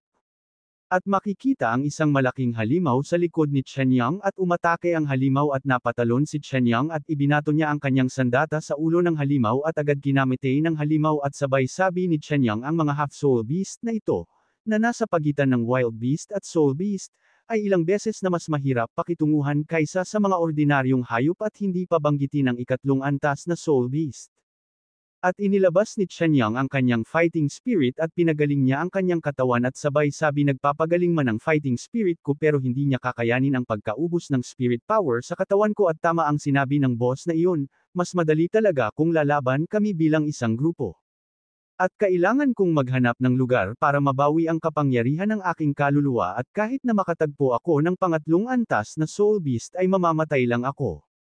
At bigla nakarinig si Chen Yang ng isang malakas na ungol ng oso. At hindi kalayuan at makikita ang oso na nagwawala at sa tabing ng oso at makikita si Yeru na nahihirapan at sabay sabi tama si Dad at dito na ba talaga ako mamamatay ngayon. At umatake ang oso kay Yeru at badya na kay Wan si Yeru at inatake niya ang oso sa likod pero madali lang napawala bisan ng oso ang atake ni Yeru at napasabi na lang si Yeru ang aking pag-atake ay hindi man lang masaktan ito sa lahat ng ginawan ko pag-atake. At ang mabangis na oso na ito ay isang pangalawang antas na Soul Beast. At napalingon si Yeru at nakita ni Yeru ang oso na sumisigaw na galit at sumugod ang oso at naghanda si Yeru ng panangga pero madali lang nabasag ng oso ang ginawan na panangga ni Yeru at napatansek si Yeru sa sobra lakas ng atake ng oso. At napaiyak bigla si Yeru at sabay sabi ito na ba ang katapusan ko at umatake nangga ang oso pero bigla dumating si Chen Yang at sinipa niya ang oso at napatilapon ang oso at napatingin si Chen Yang sa nanghihina na si Yeru at tinawag ni Yeru ang pangalan ni Chen Yang. At makikita ang oso na nahilo at sumigaw ng sobrang lakas ang oso at napasabi na lang si Chen Yang nang wala bang epekto ang sipa na iyon at sa halip masaktan mas nagalit pa ito halimaw. At inilabas ni Chen Yang ang kanyang sandata at naghanda para umatake at sinugod ng niya ang oso pero mas nauna umatake ang oso pero ang sandata lang ang natama ng oso at napunta si Chen Yang sa likod ng oso at sabay sabi ni Chen Yang. Mukha siyang clumsy, pero ang bilis niyang mag-react. At tumalon si Chen Yang at sinipa niya ang oso sa likod at agad lumayo si Chen Yang sa oso at mas kinagalit ng oso ang ginawa ni Chen Yang at sumugod sila dalawa at umatake ang oso pero nagkaiwan si Chen Yang at sabay umatake sa katawan ng oso pero hindi man lang nanagalosan ang oso sa atake ni Chen Yang at napasabi na lang si Chen Yang ng ang halimaw na ito ay isang soul beast na nauugnay sa lupa na may kahangahangang depensa at kasama ang magaspang na balat at makapal na laman nito. Hindi ito masasaktan ng mga ordinaryong sandata. At umatake ulit ang oso at natamaan si Chen Yang at napalipad pero maayos siya nakababa at bigla tumalon ang oso at umatake ulit ang oso kay Chen Yang at madali lang naiwasan ni Chen Yang at sabay nagtago sa likod ng puno at sabay sabi ni Chen Yang kailangan kong humanap ng pagkakataon para makatakas kasama si Yeru sa halimaw na ito. At hindi nagtagal ay nakita nos iyan ang oso at agad umatake ang oso at tumama ang atake ng oso sa puno at nakita ni Chen Yang ito pagkakataon para tumakas at agad niya pinuntahan si Yeru at binuhat at nagsalita si Yeru at sabay sabi. Pervert, anong ginagawa mo? Kung ayaw mong mamatay, huwag kang gumalaw.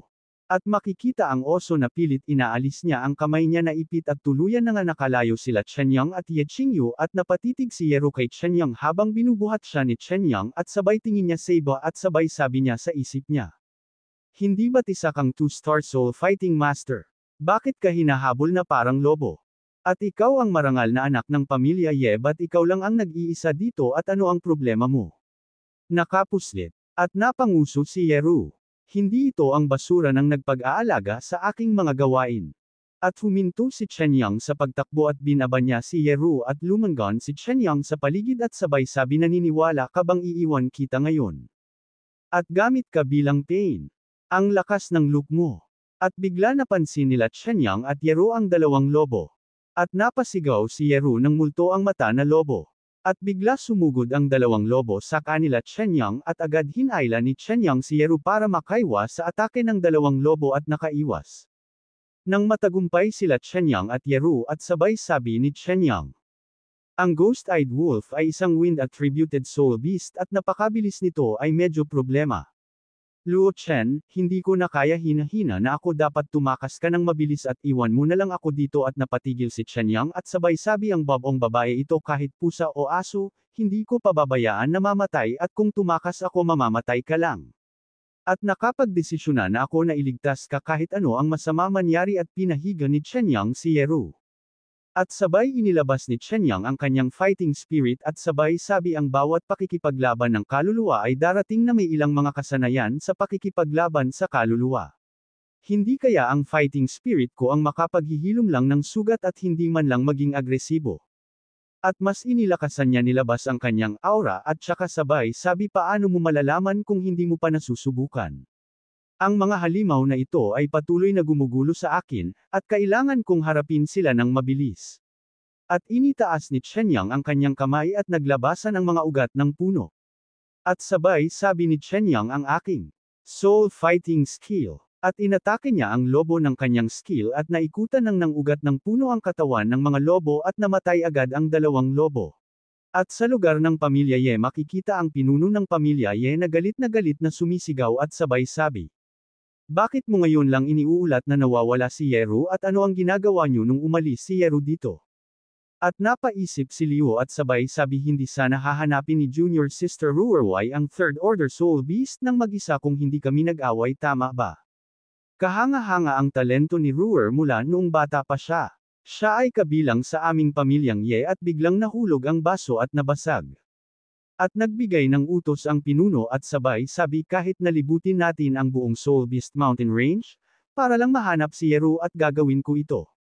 At lumipat ang eksena kay Chenyang habang tinitignan niya ang lobo sa taas at may bigla siyang napansin at sabay sabi nagsusuka ng dugo sa bibig ang lobo Nalasan ba hanggang mamatay ang lobo na may multo sa pamamagitan ng aking kakayahan sa pakikipaglaban sa kaluluwa. At bigla napapikit si Chenyang at napaupo siya kasabay sabi habang tinitignan niya ang kanyang kamay ang katawan ng kaluluwang ng hayop ay mas malakas kaysa sa mga tao, ngunit ito ay Nalasan hanggang sa namatay ng ganoon at kung ito ay isang soul fighting master na tinamaan ng makamandag na lason na ito, at hindi ba siya mamamatay kaagad? At akala ko isa lang itong ordinaryong espiritong na lumalaban sa halaman at sa hindi inaasahan, siya ay magiging napakarahas sa labanan, at nagtataglay din ng mga kakaibang katangian ng lason. Ang fighting spirit na ito ay hindi kasing simple ng tila sa ibabaw. At bigla nang salita si Yeru at binanggit ang pangalan ni Luo Chen. At hinawakan ni Chenyang ang ulo ni Yeru at sabay sabi sobrang init ni Yeru at nilalagnat siya nagsobrang init. Yeru gumising ka, huwag ka nang matulog. Huwag mo akong iwan, hindi, mangyaring huwag mo akong iwan. At binalot ni Chenyang si Yeru ng kumot at sabay sabi ni Chenyang huwag kang mag-alala, hindi kita pababayaan. At lumipat ang eksena sa isang kuweba at sa loob nito makikita si Chenyang na inaalagaan niya si Yeru ng mabuti tsaka sabay sabi ni Chenyang kung magpapatuloy ito. Maaaring nasa panganib ang buhay ni Yeru at siguro kung may pakinabang ang aking kapangyarihan sa kaluluwa kahit anong mangyari.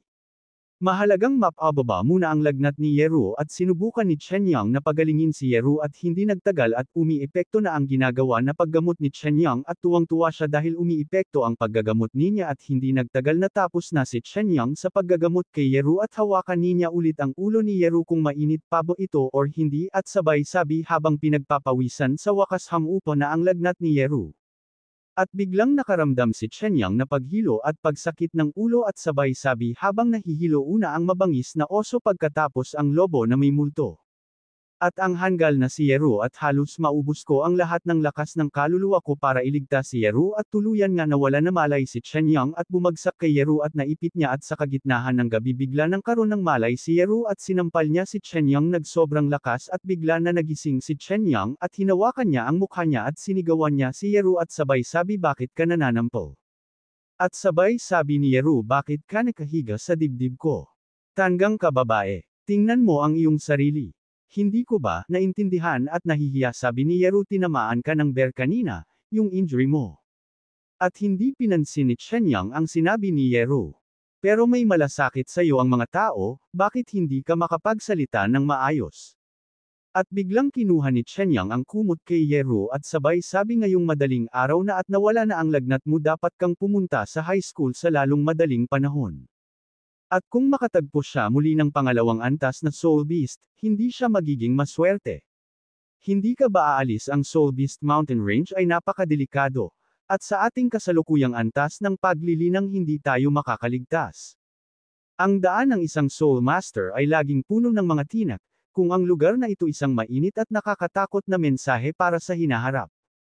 At pagkatapos ng dalawang magkasunod na laban, ang aking karunungan sa kapangyarihan ng kaluluwa ay naging mas mahusay kaysa dati.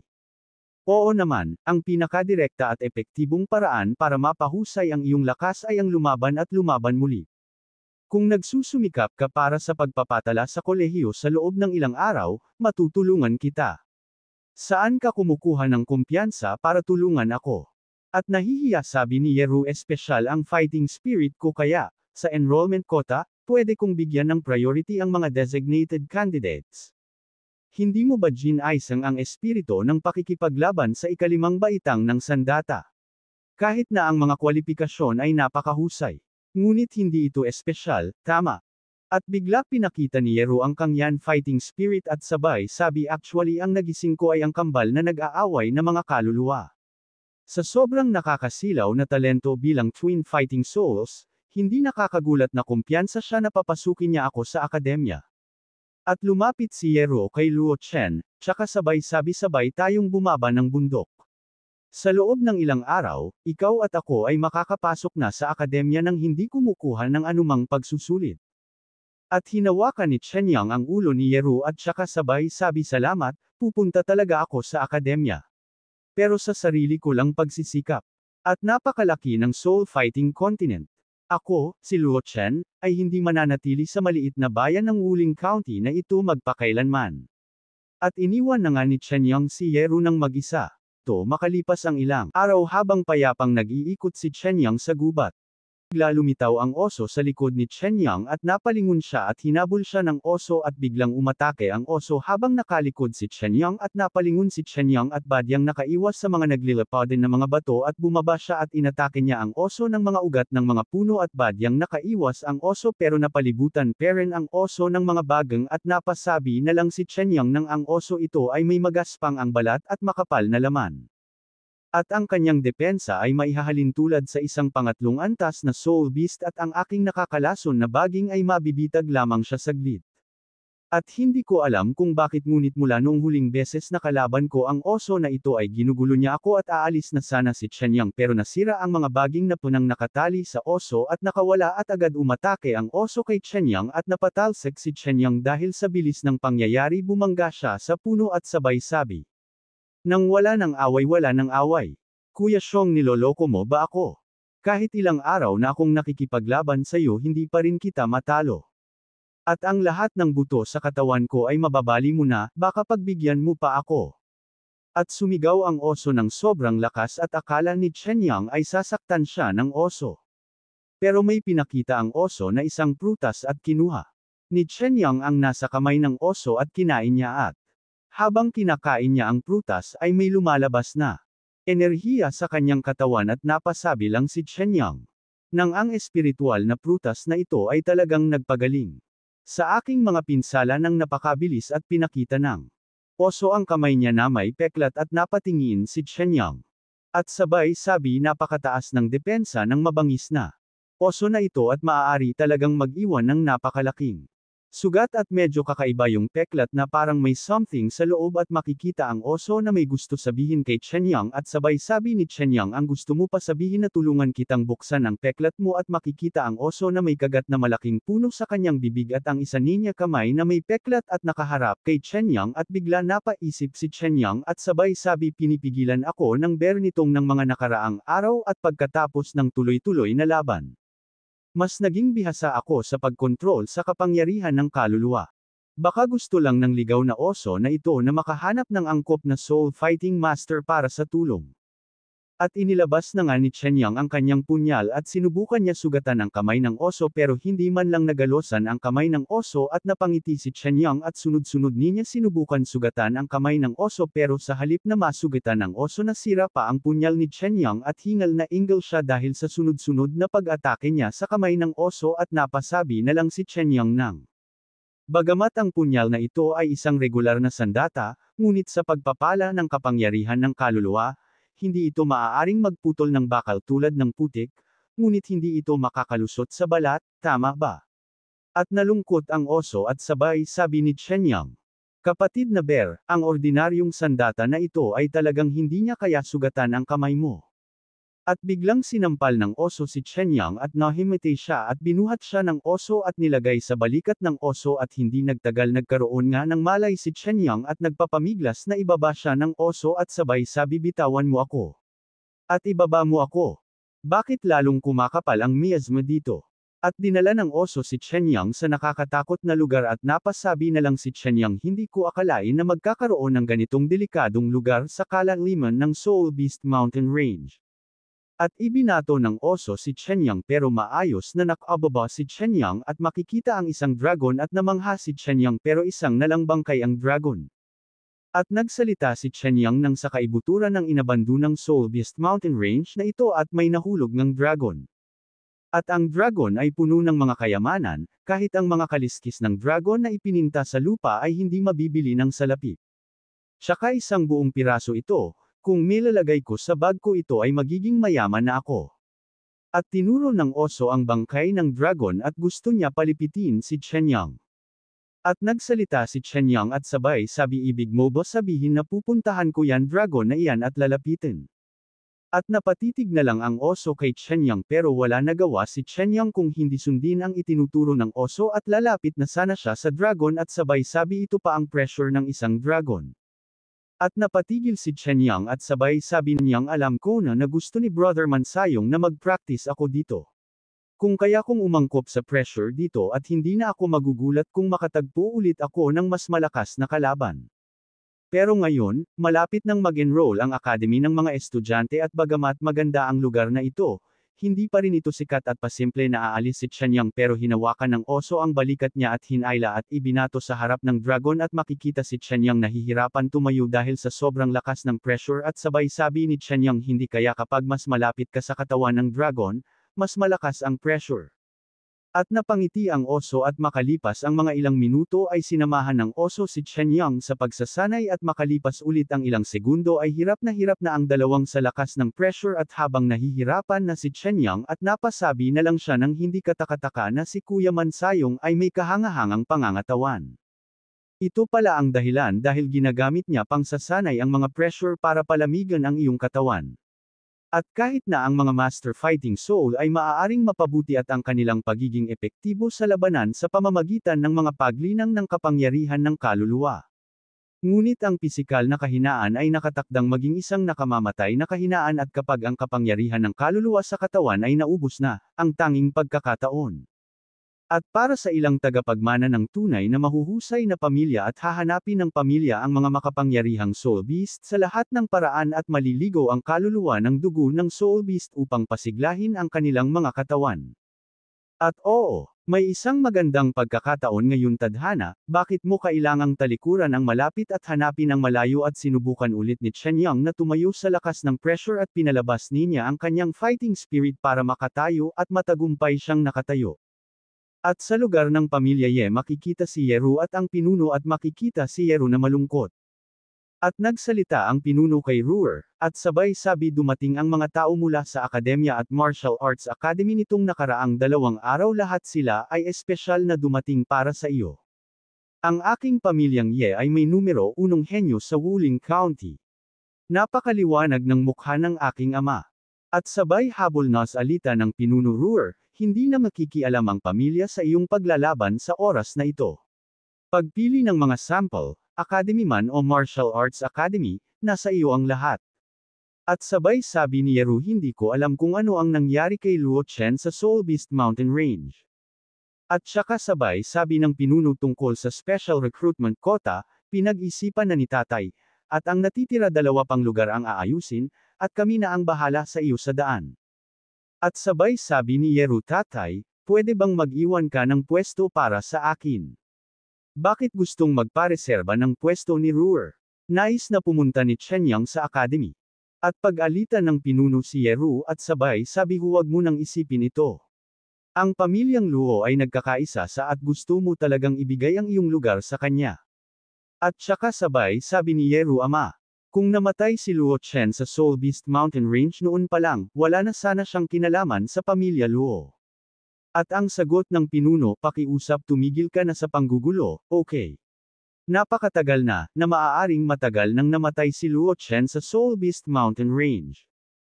At habang umiiyak na umaalis si Yero at sabay kung hindi pumayag si Dad, kukunin ko ang lahat ng 2 espesyal na kota sa recruitment na ito at walang iiwanan. At napasabi na lang ang pinuno ng bastard, kahit mamatay siya, hindi man lang siya magsasalita. Sinasayang mo ba ang espesyal na kota sa recruitment ng aking pamilyang Ye? At nagbigay ng utos ang pinuno ng pamilya Ye nang magdala ng isang tao na magbabantay, sa sandaling lumitaw si Luo Chen. At walang paraan para iligtas siya. At makalipas ang 3 araw. At makikita si Chen Yang na pilit na nagsasanay sa malakas na pressure at kitang-kita ang hirap ng kanyang pagsasanay at makikita na parang may pulang aura sa balaibot ni Chen Yang at napasabi na lang si Chen Yang ng kakaiba bakit patuloy na bumubuhos ang mga kaluluwang kapangyarihang ito mula sa langit at lupa sa aking katawan. At hindi nagtagal at pinalibutan na siya ng tuluyan ng itim aura ang kanyang buong katawan at pagkatapos ay may nabuong siyang espiritual. At napasabi si Chen Yang nang ang espiritu ng pakikipaglaban ng halaman ay sumisipsip ng kapangyarihan ng kaluluwa. At may nabuong parang bilog sa taas ng espiritual. At sabay sabi ito ang pangkat ng daloy ng hangin sa likod nito. Ano ba talaga ito? Pwedeng tunog sapat na para lunukan ng napakalaking kapangyarihan ng kaluluwa at hinawakan ni Chen Yang ang parang bilog na aura at inigup siya sa loob ng aura at makikita si Chen Yang na naghahabol ng kanyang hininga at sabay sabi ano ang kakilakilabot na puwersang lumalamon ngayon. At nagulat siya dahil naging 2 ang spiritual at sabay sabi nagising ko ang kambal na fighting spirit. At dahil maaari mong lamunin ang lahat ng walang kabuluhan, sabihin nating nilalamon mo ang mga kaluluwang nakikipaglaban at agad na kinultivate ni Chen Yang ang kambal na fighting spirit at tapos na nga si Chen Yang na i-cultivate ang kambal na fighting spirit. At sabay sabi kakaiba ang bagong fighting spirit na ito. Hindi lang nilalamon ito ang soul power ng mundo, kundi nilalamon din ang halos 70% ng soul power sa katawan ko. At tumayo na nga si Chen Yang sabay habol na salita mahiwaga ang elemental fighting spirit at ang lumalamon na fighting spirit na ito ay masyadong mapagmataas at hindi makokontrol, hindi ito dapat ilantad maliban kung ito ay talagang kinakailangan. At nagpaalam na nga si Chen Yang sa oso. At sabay sabi nakalipas na ang ilang araw, natatakot ako na nagsimula na ang pagtatasa ng akademya. At sabay sabi habang papaalis siya ikinalulungkot ko talaga.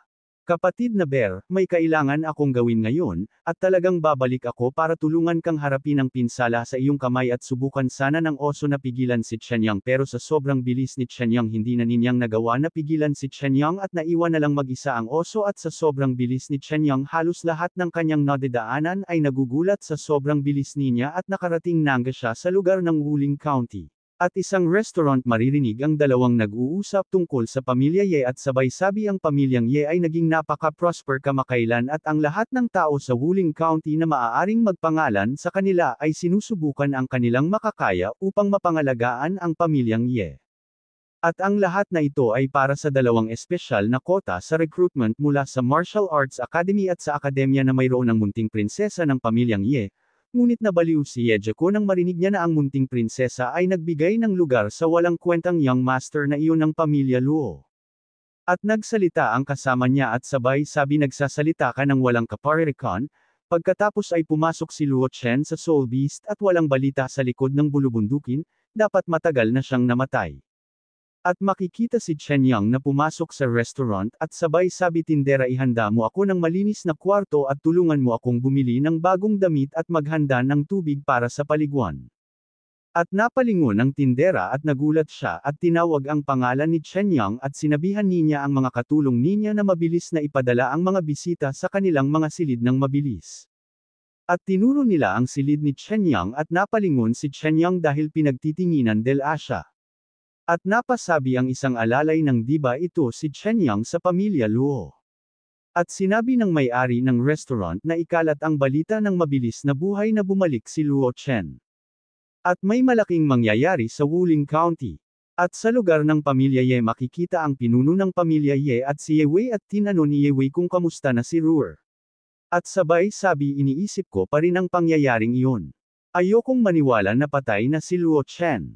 Kailangan kong maghintay na bumalik siya. At sabay sabi ng pinuno ng pamilya Ye ang lugar na iyon ay orihinal na sa iyo, ngunit ngayon mas mabuting sayangin ito sa isang patay na tao. At sabay din sinabi ni Yewei eto na, naghihintay pa sa lobby ang mga taga Suifo. Hindi maganda para sa amin. At pagalit namang nasabi ng pinuno ng pamilya Ye hindi makita si Luo Xiaotian at ang murang batang iyon ay parehong basto. At sa lugar ng Yefu Hall at makikita ang pinuno ng pamilya Luo at ang kasama ninyang elder nakaupo sila at may biglang pumasok at ang pangalan ng pumasok at ang pinuno ng pamilya mo na si Mu Changzai at sabay nagsalita hindi ba ito ang pinuno ng pamilya Luo? Bakit napakawalang hiya mong humingi ng pwesto?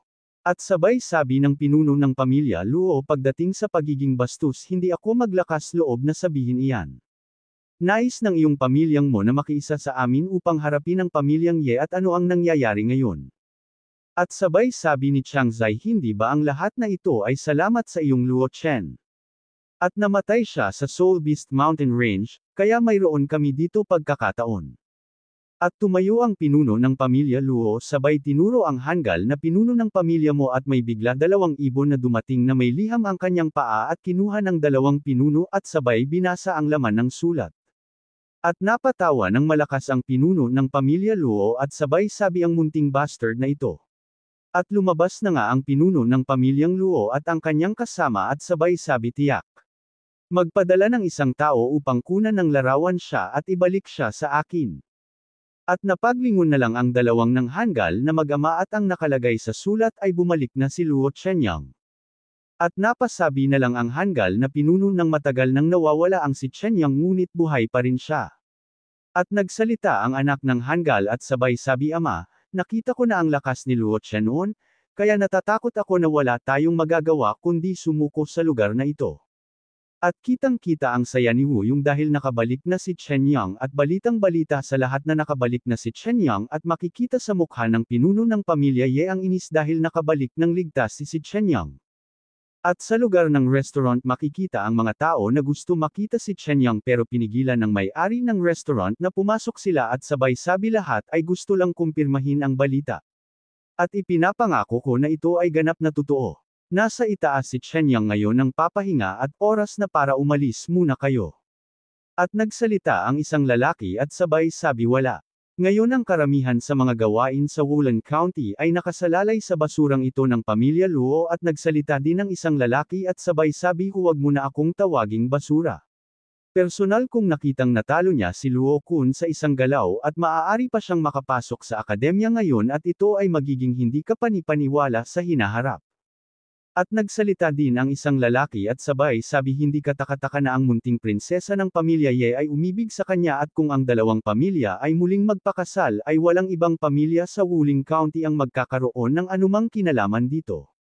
At bigla dumating si Ye Wei at sabay sabi anong pinag-uusapan niyo lahat dito. At nagsalita ng isang mataba sa likod ni Ye Wei at sabay sabi hindi ba ito ang young master ng pamilya Ye? Hindi kaya nagpunta kami dito para lang sa kasal.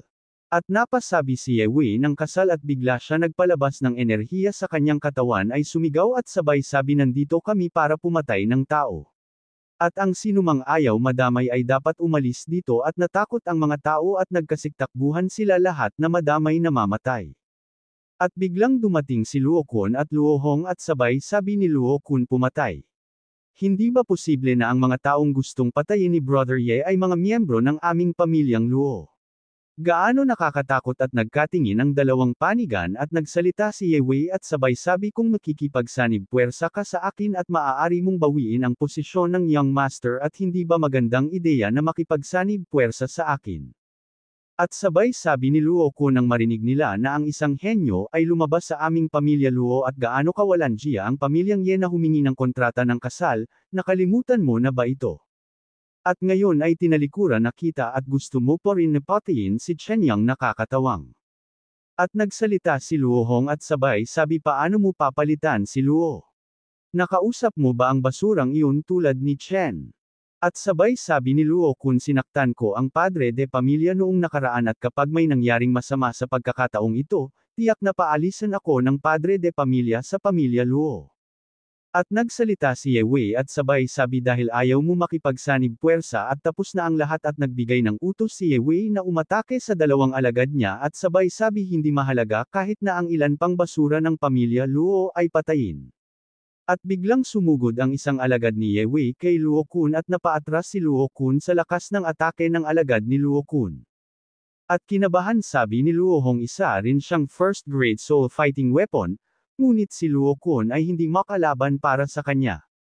At makikita na umatake sa ang alagad ni Ye Wei sa taas ni Luo Hong at sabay sabi ng alagada ni Ye Wei nag-aalala.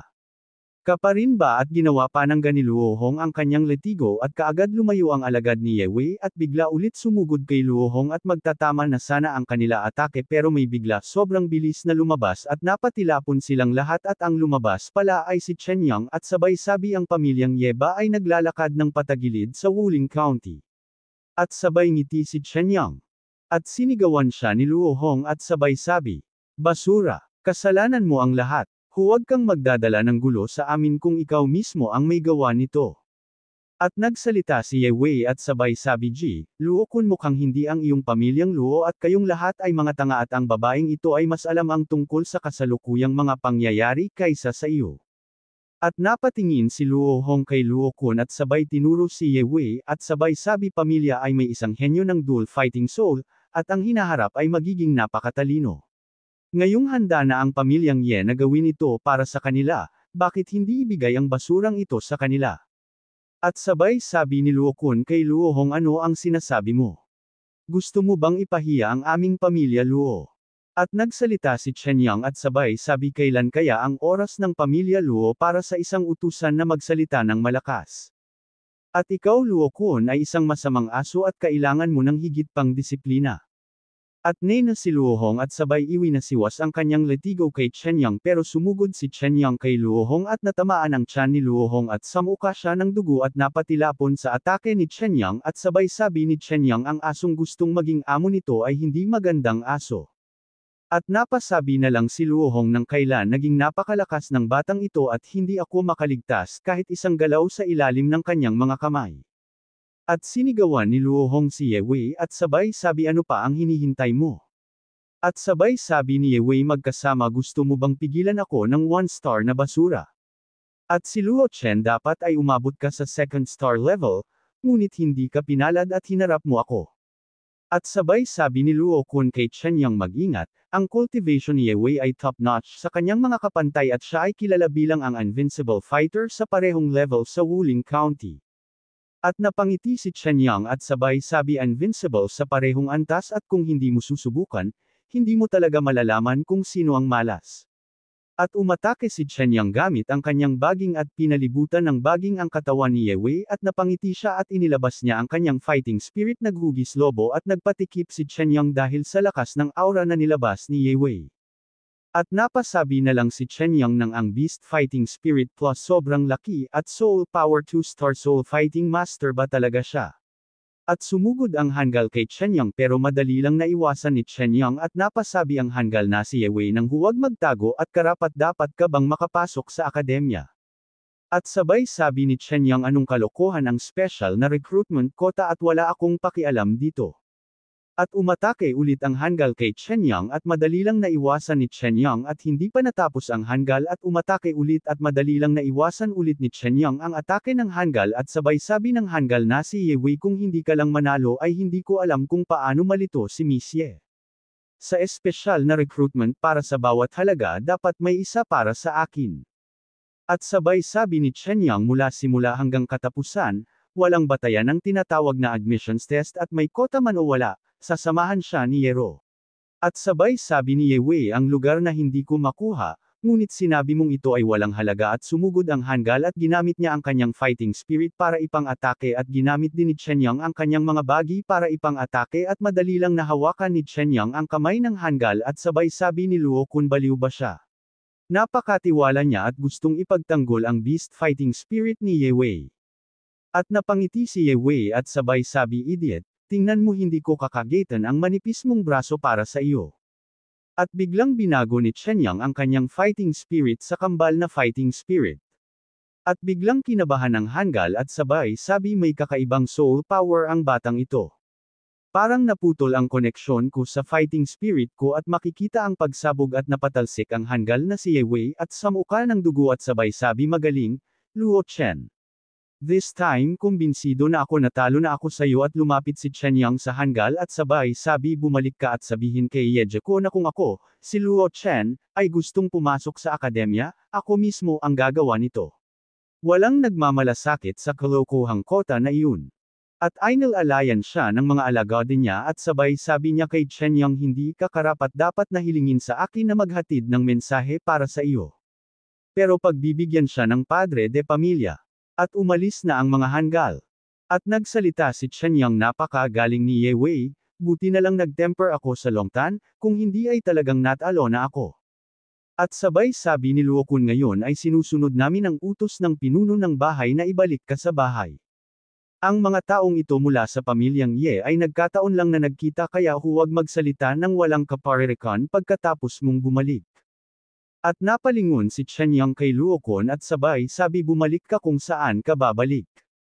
Ako, si Luo Chen, ay hindi na miyembro ng pamilya Luo at wala akong interes sa posisyon ng Young Master, kaya hindi mo kailangang kumilos ng ganito sa harap ko. At sabay sabi ni Luo Kun ang aking mga salita ay dinala sa iyo kung maaari kang bumalik o hindi, nasa iyo na yan at umalis na din ang dalawa at naiwan na lang si Chen Yang at sabay sabi ni Chen Yang kahit na walang kinalaman sa akin ay may sarili akong lugar na dapat kong puntahan. Punto sa lugar ng Qingfeng Tower at makikita ang marami tao sa harap ng Qingfeng Tower at dahil gusto ng mga tao na makita si Chen Yang at sabay sabi ni mga tao kami ng isang espesyal na paglalakbay upang bisitahin si Young Master at makikita si Chen Yang sa taas na sumisilip sa bintana at nagsalita si Wuyong habang nagsasali ng kape at sabay sabi kapatid na Luo, napakaraming tao ang gustong makita ka ngayon sa Qingfeng Tower. At sabay sabi ni Chen Yang wala ako pakialam kung gusto nila ako makita at sabay sabi ni Wuyong pero kapatid tinalo mo si Ye Wei at naging pinakamalakas kanyang sa lugar ng Wuling County at hindi alintana kung ito ay isang akademya o isang martial arts academy. Si Brother Luo ay magkakaroon ng lugar sa kota sa pagkakataong ito at bakit ayaw ng mga tao iyong na mabilis ka na makahuha ng pabor sa iyo. At sinirang ni Chen Yang ang bintana at sabay sabi niya kay Wuyong ikaw ba ay tulad ng mga taong yon, iniisip kung paano ako ginagamit. At napasabi si Wuyong nang sinabi ito ni Brother Luo, ngunit labis akong nalungkot. At nang si kapatid na Luo ay nawalan ng pag-asa, ang kanyang nakababatang kapatid ay tinulungan siya ng walang anumang pag-aalinlangan na kalimutan na ba ito ni Kuya Luo, at natamimi na lang si Chen Yang at sabay habol pa na salita ni Wuyong at bukod dito, pinahahalagahan ng Fighting Soul Continent ang puwersa, at isa lang akong negosyante. At si kapatid na Luo, na napakatalino, ay hindi maiiwasang magkaroon ng ideya na may mga bihirang bagay na dapat panirahan at maiintindihan din ni Brother Luo tama ba? At napangiti si Chen Yang at sabay sabi tama si Kuya Wu ay hindi mo lang ako minaliit at malaki rin ang naitulong mo sa akin. At tumayo si Wuyong at sabay sabi ngayon ang huling araw para sa pagpapatala sa parehong mga kolehiyo, paano kung ipadala ko si Brother Luo sa lugar ng pagtatasa, at napatayo silang dalawa ay may bigla sila narinig na sa labas na bitawan mo ako, at makikita si Xiao San na nakikiusap na papasukin siya at sabay sabi pakiusap, papasukin mo ako at ako ang mabuting kaibigan ni Luo Chen, mayroon akong napakahalagang bagay na dapat sabihin kay Luo Chen. At invest na papasukin si Xiao San ay tinulak pa siya ng dalawa tagabantay sabay tinuro at linate na napakaraming tao ang hindi nakikita si Young Master Luo. Ngunit ikaw na maliit na pulubi ay gustong kausapin siya at umalis ka rito. At sabay sipa ng hanggal ang mukha ni Xiao San at sabay sabi saan nang ahas ang munting pulubi na ito na sabihin na kaibigan siya ni Young Master Luo, at tumawa ang lahat at hinawakan ng hanggal ang damit ni Xiao San at sabay lay na gaano kamahal si Young Master Luo, kung kaibigan kaya at kikilalanin kita bilang aking lolo. At nagsalita si Xiao San at sabay sabi kahit sino pa siya, kaibigan ko siya. At sa sampilan nasaan ang hanggal si Xiao Sen Luo Xiaotian pero may biglang bumato sa kanya ng tasa at sabay sabi ng hanggal sino ang maglakas loob na salakayin ako. At bigla sumulpot si Chen Yang sa harap ng hanggal at sinipa niya ang mukha ng hanggal at sabay sabi kaibigan ng lolo mo at nagpahiga ang hanggal at takot na nagsalita at sabay sabi Young Master Luo, paano mo nakilala ang ganitong uri ng tao? At sabay sabi ni Chen Yang sino ka ba para maglakas loob na kumilos laban sa aking kaibigan? At saka nagpalabas ng aura si Chen Yang at sabay sabi ayaw mo na bang mabuhay? At agad nagmakaawa ang hanggal at sabay sabi Master Luo, ako naging bulag ako, Nagkamali ako at paulit-ulit siya lumuhad at sabay sabi na kababatang kapatid lolo pakiusap patawarin mo ako sa nagawa ko pagkakamali at hayaan mo akong umalis. At sinabihan ni Xiao San na hayaan na lang ang ginawa ng Hangul sa kanya. At tinuro ni Chenyang ang Hangul at sabay sabi ang pinakaayaw ko ay yung mga nagsasamantala sa mataas at sinasamantala ang mababa katulad ni Xiao San, umalis ka dito. At umalis na nga ang Hangul at ang mga tao at kinamusta ni Chenyang ang kanyang nakakatandang kapatid at nagpasalamat ang si Xiao San dahil pinagtanggol siya ni Chenyang at tinanong ni Chenyang kung bakit wala si Xiao Wu kay Xiao San at pinagaling ni Chenyang ang ginawang pinsala ng Hangul at ang sagot naman ni Xiao San pangatlong kapatid, huwag kang mag-alala, okay pa rin ako. At sabay sabi ni Chenyang hindi magbabago ang pagkakaibigan natin. At tinanong ulit ni Chenyang si kung nasaan si Xiao Wu. At hayaan mong i-treat kita sa isang hapunan. At sinabi na nga ni Xiao San kung bakit siya pumunta dito kay Luo Chen, mangyaring mo na iligtas si Xiao Wu ng mabilis, at si Xiao Wu ay may matinding sakit at malapit ng mamatay. At sabay sabi ni Chenyang ano ang sinabi mo bakit ngayon mo lang sinabi sa akin? At hinayla ni Chenyang si Xiao San para puntahan ng madali si Xiao Wu. Pero biglang lumitaw si Wu yung sinabihan niya si Chenyang na ngayon ang huling araw ng admission assessment at gusto mo bang mag-isip ng mabuti at sumuko ng ganito? At ang sabi naman ni Chenyang ang buhay ng aking kaibigan ay mas mahalaga kaysa sa pagtatasanaya at wala nang nagawa si Wu Yunginang kung di hinayaan na lang umalis si Chenyang.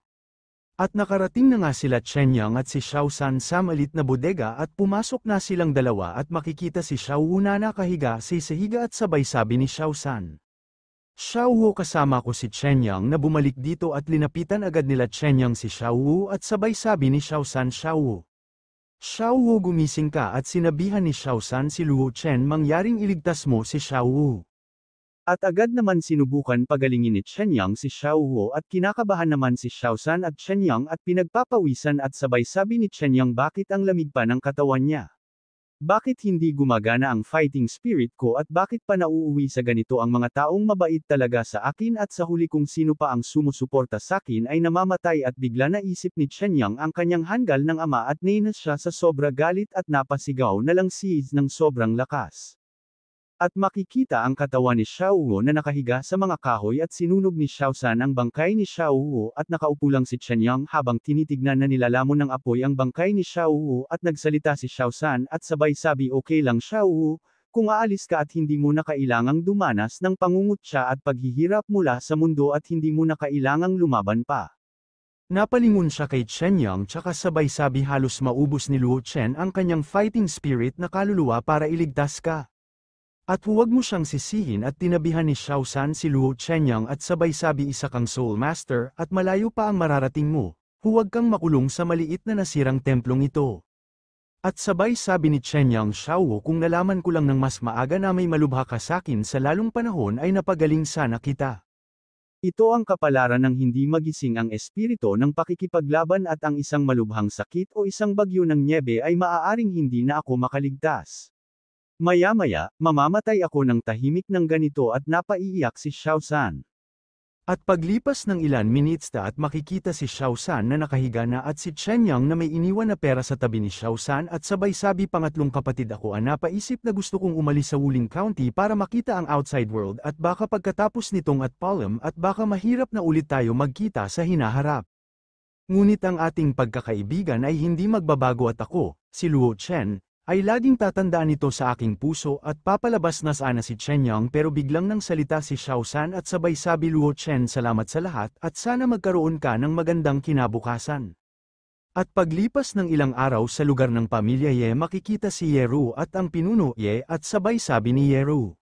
Umalis si Luo Chen sa Wuling County at sabay sabi ni Ezekiel may nakakita sa kanya na umalis ng lungsod siya bago mga madaling araw. At Ruwer, dahil pinili mo ang akademya at hinihintay ka ng mga instruktor na umalis sa lalong madaling panahon. At sabay sabi ni Yero dad ingatan mo ang sarili mo at sumakay na si Yero sa malaking ibon at binuksan nga ng ibon ang kanyang pakpak at sabay sabi ni Yero Luo Chen sa iyong talento at basta kukuha ka ng pagsusulit, tiyak na makakapasok ka sa akademya at bakit ka umalis ng walang palem. At makikita si Chen Yang na naglalakbay sa malakas na buhos ng nyebe at sabay sabi ni Chen Yang palakas ng palakas ang hangin at nyebe parang magyayelo ako sa bundok na ito bago ko malaman kung saan ako pupunta. At biglang nawala ng malay si Chen Yang sa gitna ng malakas na buhos ng nyebe at paglipas ng ilang minuto ay makikita ang isang grupo ng mga manglalakbay at may naapakan ang kabayo na katawan at napatalon ang kabayo at huminto at bumaba ang isang lalaki at tignan niya kung ano ang naapakan ng kabayo at nakita nina ang isang tao na nakahiga na walang malay at natapunan ng nyebe at bigla niya tinaway si Miss Zhang at sabay sabi may isang taong nahimatay sa gitna ng kalsada. At may bigla lumabas sa loob ng kutsero na si Zhang at sabay sabi nahimatay at lumapit siya sa lalaki at sabay sabi ng lalaki tila nahimatay siya dahil sa mahabang paglalakbay at gutom at lamig. At ang sabi naman ni Zhang hindi mo maaaring baliwalain ang kamatayan Mr. Xiao, isama mo ang batang ito at halika sa karawahe at nauna nang umalis si Zhang at binuhat ng Xiao si Chen Yang pero may biglang pumihil na isa lalaki at sabay sabi matandang Xiao darating tayo sa Bayan Valley sa ilang sandali at paano kung ang taong ito ay isang especially iya mula sa Bayan Valley. At ang sabi naman ni Xiao Bart, bata lang ito kahit anong tingin mo kaya mo bang makita siyang mamatay sa yelo at nyebeng ito. At sabay sabi ni Bart abala ako at napakaraming tao ang namamatay sa araw-araw, bakit may pakialam ka pa rin sa isang maliit na kuneho? At sabay itinuro si Chen Yang at sabay sabi ipaubaya mo sa akin ang batang ito, kahit hindi siya spy liability pa rin siya. At bigla nakialam si Zhang at sabay sabi tama na, manahimik kayong lahat at mabigat ang responsibilidad natin ngayon, magre-rebelde ka na ba? At sabay tumalikod siya at sabay sabi ako na ang baalang magdesisyon at magdala ng mga tao dito at walang nagawa ang Hangul kundi sumunod na lang. At paglipas ng ilang minuto makikita si Chen Yang at si Zhang sa loob ng kwarto ng kutsero pinapainom niya si Chen Yang ng mainit na kape at tinanong ni Chen Yang kung sino si Zhang At sabay nasalita si Zhang at sabay sabi ang pangalan ko ay Zhang at nakita ka namin sa snow na nahimatay ka at magpahinga ka lang. At nagpasalamat si Chen Yang at sabay sabi fairy sister sa pagligtas sa akin buhay at ako si Luo Chen Yang ay tiyak nagagantay sa kabaitang mo sa hinaharap at nakatulog na nga si Chen Yang. At sabay sabi ni Zhang ang mahalaga ay magpahinga ka ng mabuti at huwag mo isipin kung paano mo ako susuklian sa kabaitan sa murang edad. At biglang tinawag ni Xiao si Miss Zhang at sabay sabi nasa unahan lang ang Bayan Valley, gusto mo ba talagang tahakin ang kalsadang ito at bagamat ang Bayan Valley ang pinakamalapit na ruta sa Bayan City at ang mga bandido ng Bayan Village sa Lambak ay palaging kilalang kilala at kung makatagpo natin sila sa kakaunting lakas tao na mayroon tayo natatakot ako na hindi sapat ang mga lakas natin. At habang pinapahiga niya si Chen Yang at sabay sabi ni Zhang kung liliko tayo ay kailan tayo makakarating sa Bayan City. At ang sabi naman ni Xiao habang nangangabayo siya ang sabi ay aabutin ito ng hindi bababa sa 7 araw. At lumabas si Zhang Li at sabay sabi hindi, 2 o 3 araw na lang bago ang paghahatid kaya hindi na kami makakapagpaliban at makakalusot lang kami sa Lambak habang madilim. At Mr. Xiao, pagkatapos pumanaw ang aking ama at ang pamilya Zong ay hindi na kasing husay ng dati at kung magpasya si Wen Muxi na mag-antala ay hindi lang siya magbabayad ng malalaking liquidated damages ngunit masisira rin ito at ang reputasyon ng pamilya Zong hindi ko talaga hahayaang mangyari ito. Lahat ng sinabi mo ay tama at sa kagitnaan ng kanila paglalakbay at makikita ang grupo ng mga bandido sa taas. At ang 3 boss ng Bayan Village at sabay sabi ng boss ng mga bandido mukhang tama ang balita, ang fat ship, ay talagang naihatid na sa iyong pintuan. At halina kayo para patayin silang lahat para sa akin at naghanda na ang mga bandido para sumugod at habang sila ay naghahanda at paulit-ulit na sinasabi nila ay patayin. At makikita ang isang pulaso na paputa kay Zhang Li pero tumama ang pulaso sa kanyang tabi at naalerto ang mga kasama ni Zhang at tumalon si Zhang At sabay sabi ni Xiao hindi maganda ito ay si Lai Ji ni Bai San Quan handang lumaban. At sabay sabi ni Zhang maghandang para lumaban sa mga bandido at nakarating na nga ang mga bandido at umatake kay Zhang pero madali lang napatay ni Zhang ang bandido at pinapatay niya ang mga bawat bandido na aatake sa kanyang at nahati ang katawan ng bandido sa 2. At sabay sabi ni Xiao pangalawang babae, dumating sila ng handa at karamihan sa kanila ay may 2-star cultivation level, at ang ikatlong master ay hindi bababa sa 3 star o mas mataas pa at hindi natin ito mapipigilan, at nang salita ang Hangul at sabay sinisi si Zhang At sabay sabi ikaw kasalanan mo ang lahat at ang brat na niligtas mo ay isang especially iya, at bigla siya tumakbo at sabay habol na salita kung gusto mong mamatay, pwede kang mamatay mag-isa at huwag mong ako itamay. At sabay sabi ni Xiao mga duwag kayo bakit kayo tumatakas, at habang hindi pa nakakalayo ang Hangul may biglang lumitaw ang boss ng mga bandido sa harap niya at sabay umatake at namatay agad ang Hangul at tinapakan ng boss ng mga bandido ang katawan ng Hangul at makikita sa mukha ng boss ng mga bandido ang sayang pumatay ng mga tao. At biglang nanaginip si Chen Yang at ang nasa panaginip niya ay sayang-saya siya pumatay at naglilipad din ang mga sandata at bigla siyang nagising at hinawakan niya ang kanyang mukha at sabay sabi panaginip lang ba ang nangyari at ito ay kasing totoo na parang naranasan ko na ito. Ngunit kailan ba talaga? At biglang nakaamoy si Chen Yang ng dugo ng mga tao at sabay sabi parang pamilyar na amoy at anong nangyari sa labas. At tinignan ni Chen Yang kung ano ang nangyayari sa labas at nakita ninyo ang mga tao na namatay sa labanan at hinahabol ng mga bandido ang natira kasama ni Zhang Er. At bigla nagalit si Chen Yang at sabay sabi paano ba? Naman kasi ang daming namatay naka-encounter ba sila? Ng mga bandidong grupo hindi kailangan natin silang iligtas ng mabilis na hinabol ni Chen Yang. Ang dalawang naghahabol na bandido at madali lang naabutan ni Chen Yang ang dalawang bandido at inatake niya sila ng kanyang bangin at namatay agad ang dalawa bandido at tumalsik ang dugo sa mukha ni Chen Yang at hinawakan niya ang mukha niya na talsikan ng dugo at katiningnan ninyo ang kanyang kamay na may dugo na pangiti siya at paglipas ng ilang minuto makikita si Chen Yang nagtatago sa likod ng karwahe at tinitignan niya mga bandido sa malayuan at si Zhang Er. At nakikipaglaban sa mga bandido at sabay sabi umalis ka dito at inatake niya ang ng bandido pero madali lang pigilan ng boss ng Mandilo ang atake ni Zhang Er, at badyan kinabahan si Zhang Er, at nagsalita ang boss ng bandido at sabay sabi mahigit kalahating taon nang hindi bukas ang Bayan Village.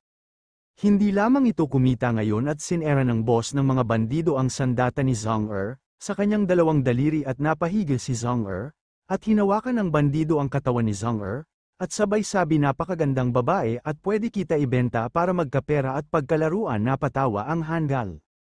At napapaiyak si Zhang Er at sabay sabi mamatay na lang ako at hindi ako mapapahamak sa inyo mga hayop at may bigla kinuha si Zhang Er, sa kanyang baywang na punyal at magpapakamatay na sana siya pero biglang sumigaw ang kabayo at napatingin ang lahat ng mga banligo at si Zhang Er, at makikitang nakasakay si Chen Yang sa kutsero na binabatakbo niya patungo sa mga bandido at inabot niya ang kanyang kamay kay Zhang Er, at hinailan niya si Zhang Er, paakay ng kutsero.